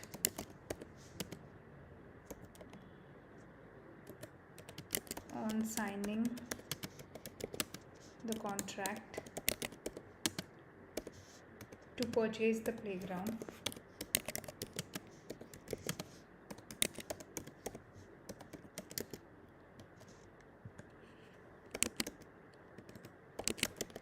The deposit should not be recognized as revenue immediately.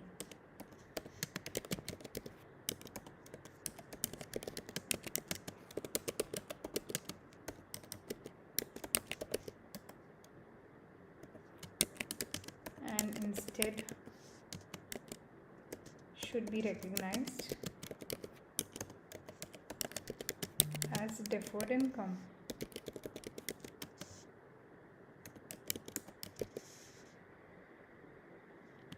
Within current liabilities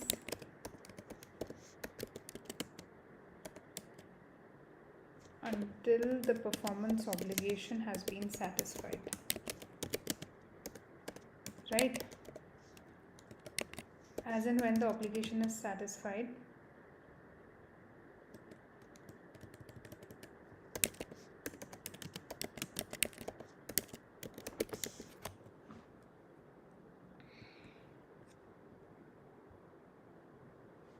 what is the audit risk? There is a risk that revenue is overstated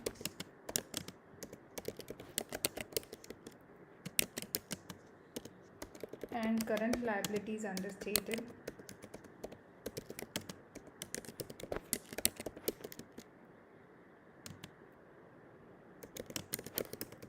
If deposits have been recorded within revenue. So what can be your response for the same?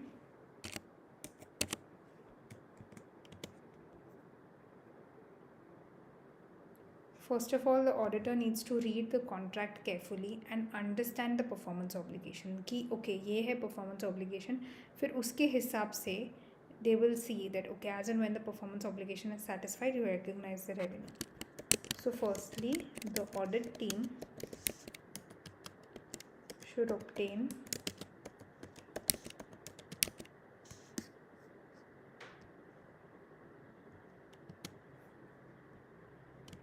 copy of the contracts with customers and review them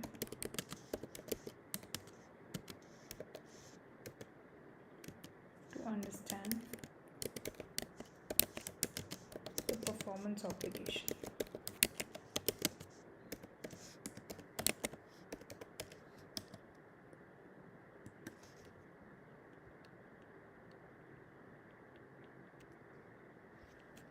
Then they should discuss with management the criteria for determining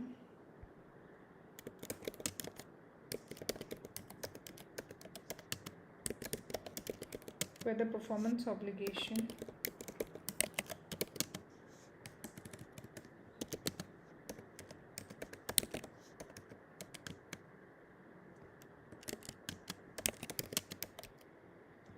have been satisfied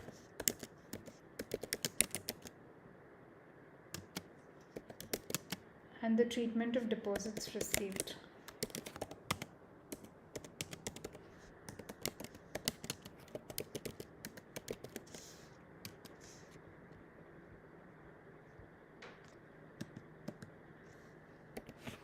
Then the fourth one. So like that you have to identify. There's a work in progress, but the auditor is going to attend the count at only 5 warehouses. Now total are 16. The audit team will only attend at 5. So there's an audit risk of detection because you're not attending all the warehouses or you're not attending even 50%. So if you're not attending and you're attending only 30%, the chance of detection of the risk reduces. The detection reduces. So the next point that we have is work in progress, WIP. Okay. The audit team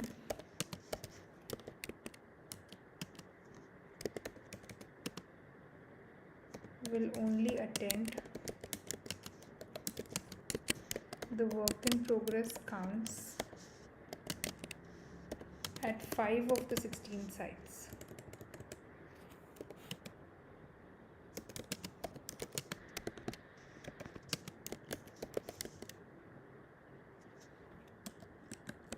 Now WIP is a material balance because it's so much, it's huge, right, of the 16 sites. So it's a material balance. And the valuation of WIP is a judgmental area.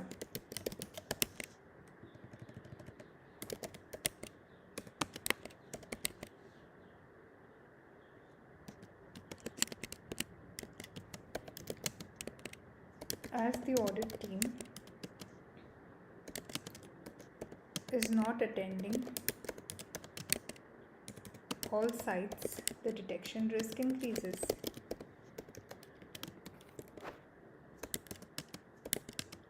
Increased as the team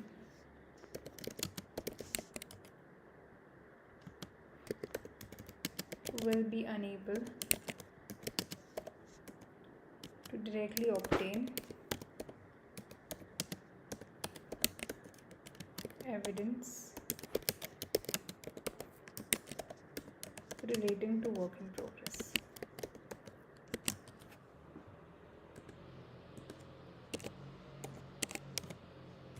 So what can be the auditor's response to the same?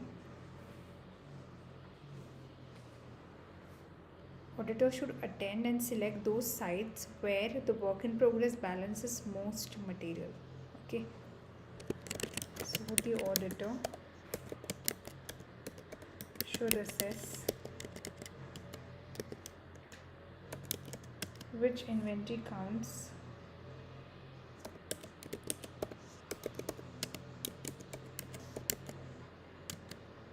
the team will attend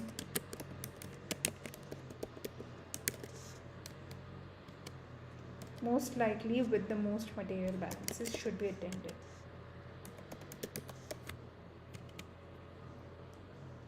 To be those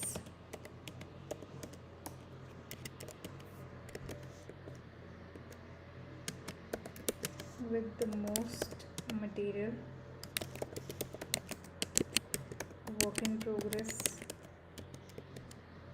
balances,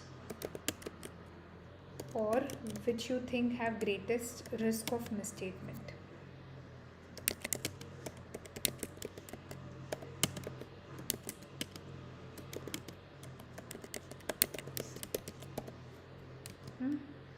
So that should be attended. Then fifth one,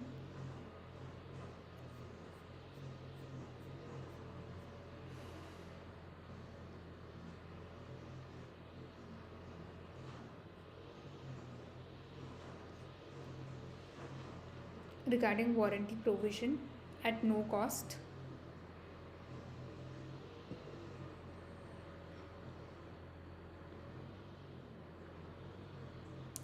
Last year the provision was 6% of revenue. This year they have reduced the provision to 2% of revenue. And nothing has changed. Still they have simply reduced the provision.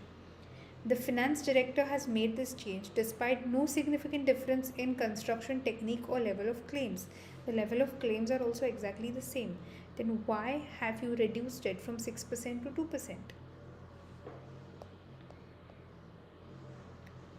Under IAS 37, that is provision, contingent liabilities and contingent assets, there's a risk that warranty provision could be understated, because directly you have reduced it from 6 to 2, but why have you understated it? What's the reason? Because the construction technique and the level of claims is exactly the same.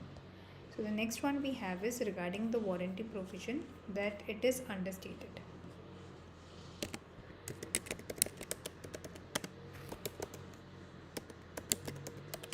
Warranty provision.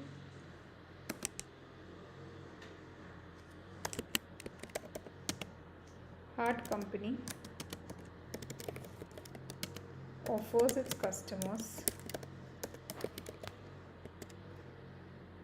a warranty at no extra cost.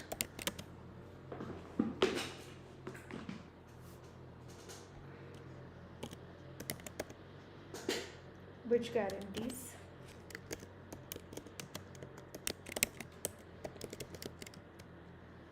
the playground will function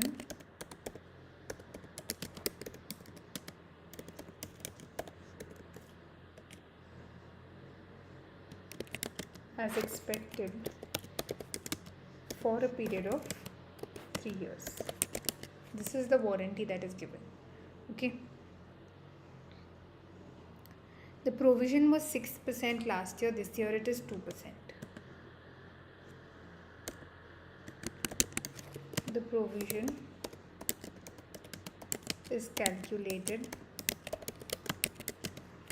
as 2% of revenue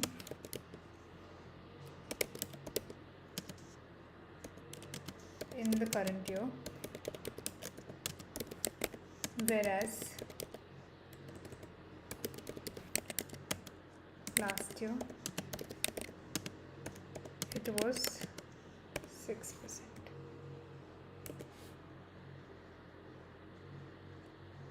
And I don't know why they have done this despite no changes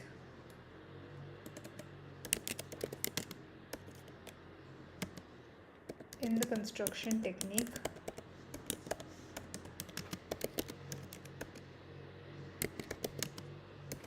or or level of claims.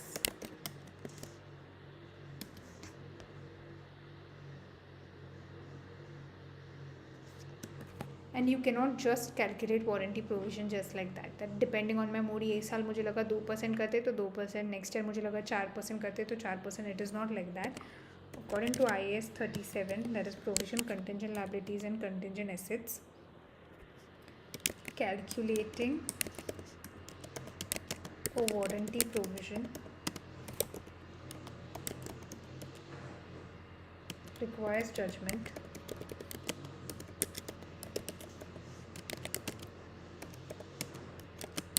as it is an uncertain amount.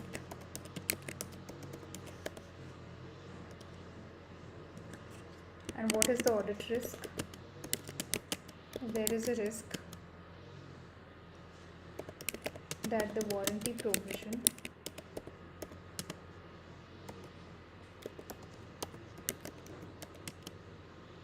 could be understated. So what can, as an auditor, your response be to this particular thing? The audit team should discuss with the management on what basis you all have made the provision and why you all have reduced it from 6% to 2% despite all the things remaining the same.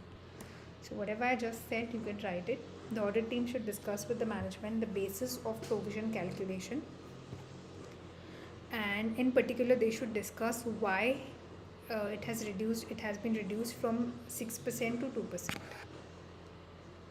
Okay, the next one we have is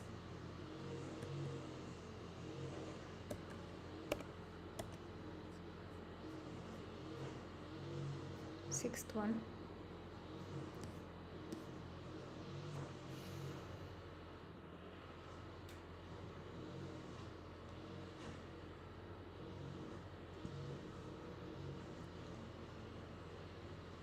Hart Company has incurred expenditure of $1.8 million relating to the research and development of a new type of environmentally friendly building material.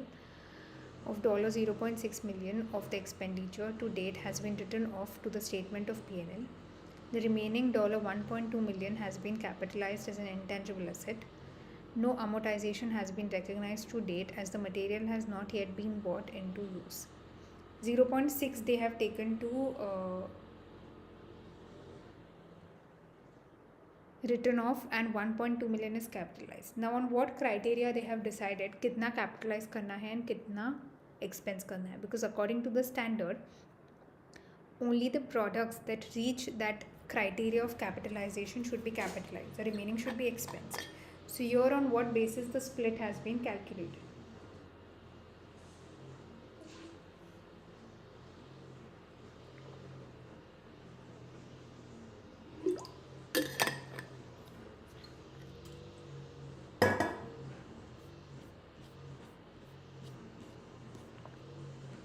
So the next point is regarding research and development.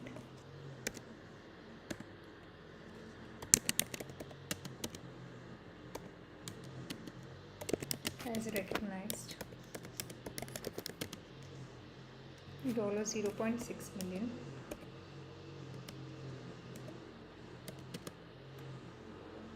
of research expenditure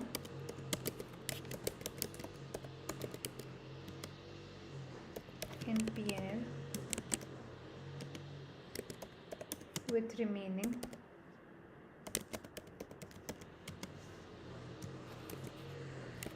$1.2 million capitalized as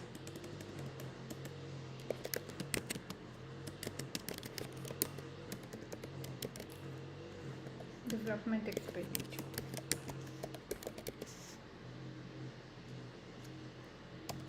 But according to IAS 38, intangible assets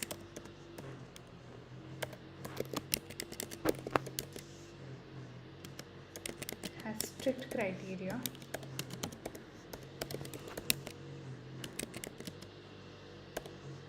as to which costs can be capitalized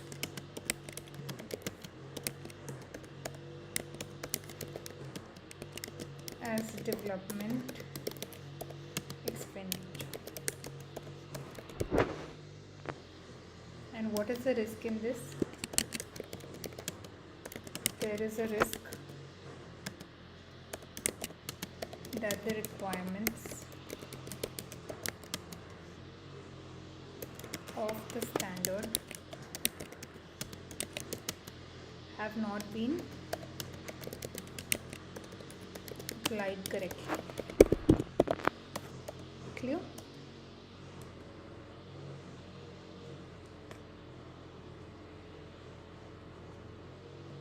So what can be the response?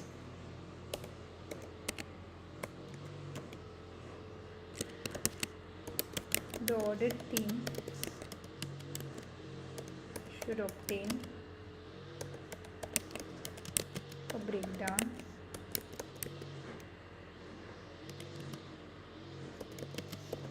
of the research expenditure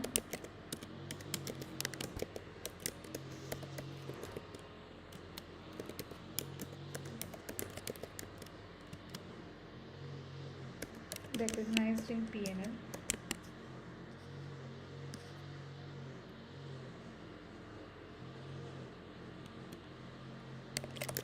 and of the development cost capitalized.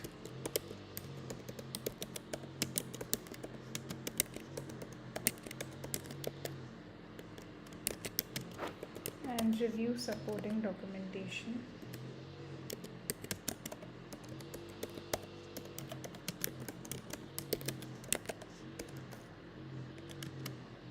to determine whether they have been correctly classified.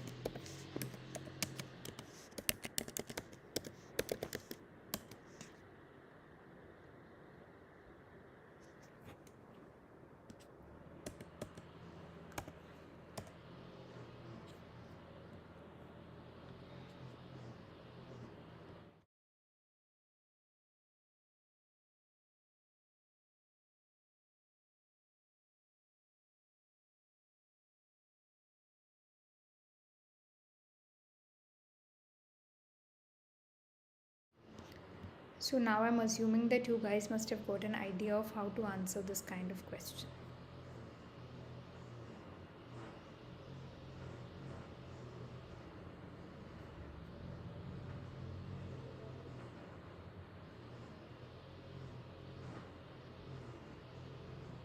So now you'll get many more, but you can write whichever you like. Now there is a statement that the payroll function is outsourced to an external service organization. That means the payroll function is given out to somebody. Now we cannot give guarantee of the outsourced function. We can only guarantee our in-house function. So that point can be written regarding payroll. So 7th one can be payroll. Yes. Heart companies payroll function is outsourced to an external service organization.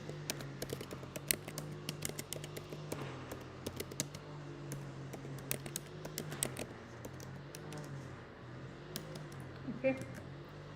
But a detection risk arises because I can not give guarantee of that. मैं उनकी guarantee नहीं ले सकता क्योंकि उनको outsourced है. वो company ही अलग है. मैं उनकी गारंटी नहीं ले सकता. उनका वे ऑफ वर्किंग अलग है, मेरा अलग है. तो फिर that is the case. So a detection risk arises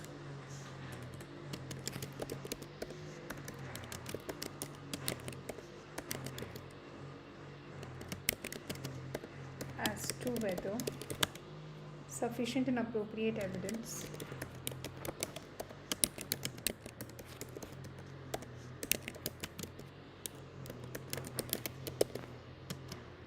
is available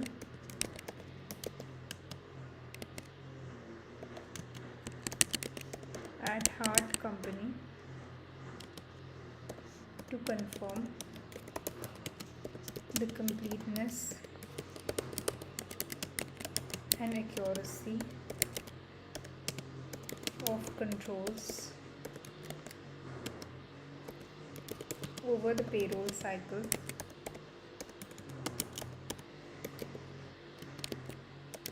and liabilities at the year end.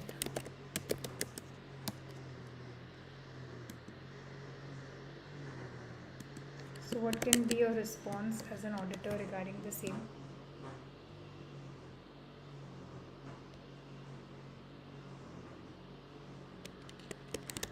Discuss with management.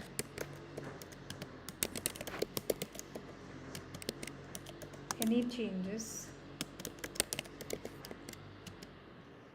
to the extent of records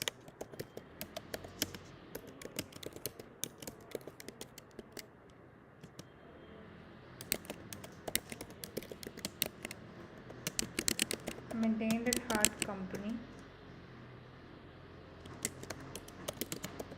since the prior year audit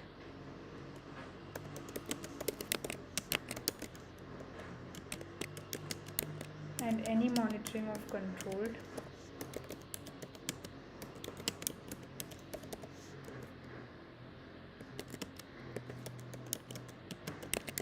which has been undertaken by management over payroll.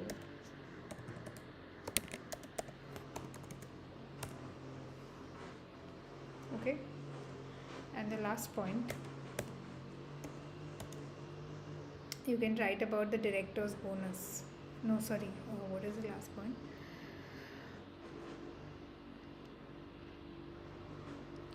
This one. The local legislation requires you to disclose, but the director says that they don't intend to provide it.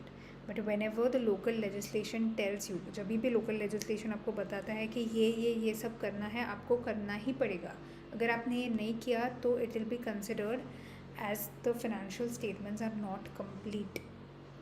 So that will be your last point regarding director's remuneration. So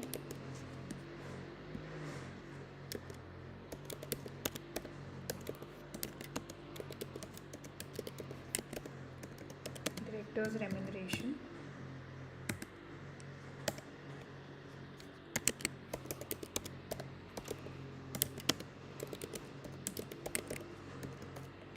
disclosures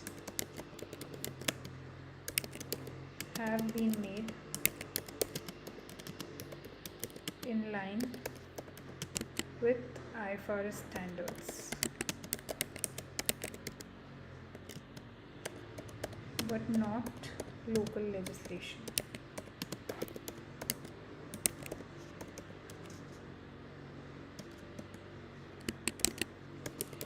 Where the local legislation is more comprehensive,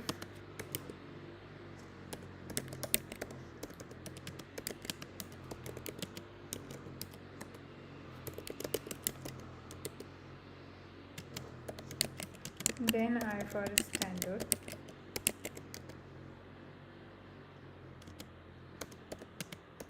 it is likely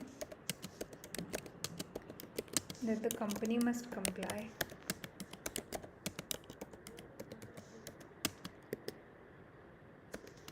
with local legislation.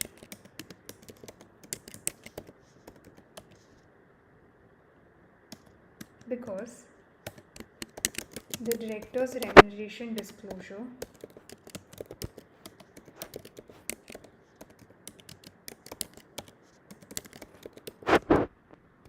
will not be complete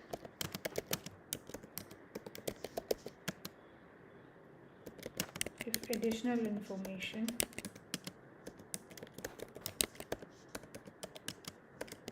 is not disclosed.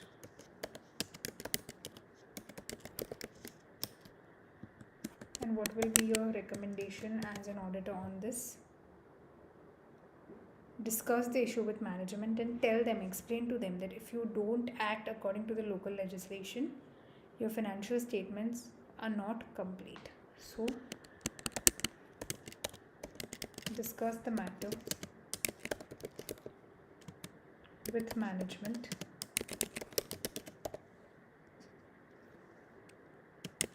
and review the requirements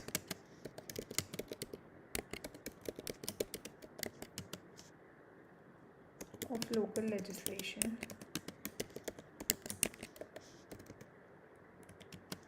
to determine if the disclosure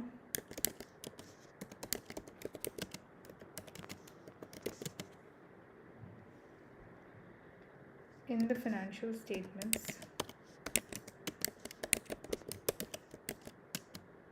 is included appropriately.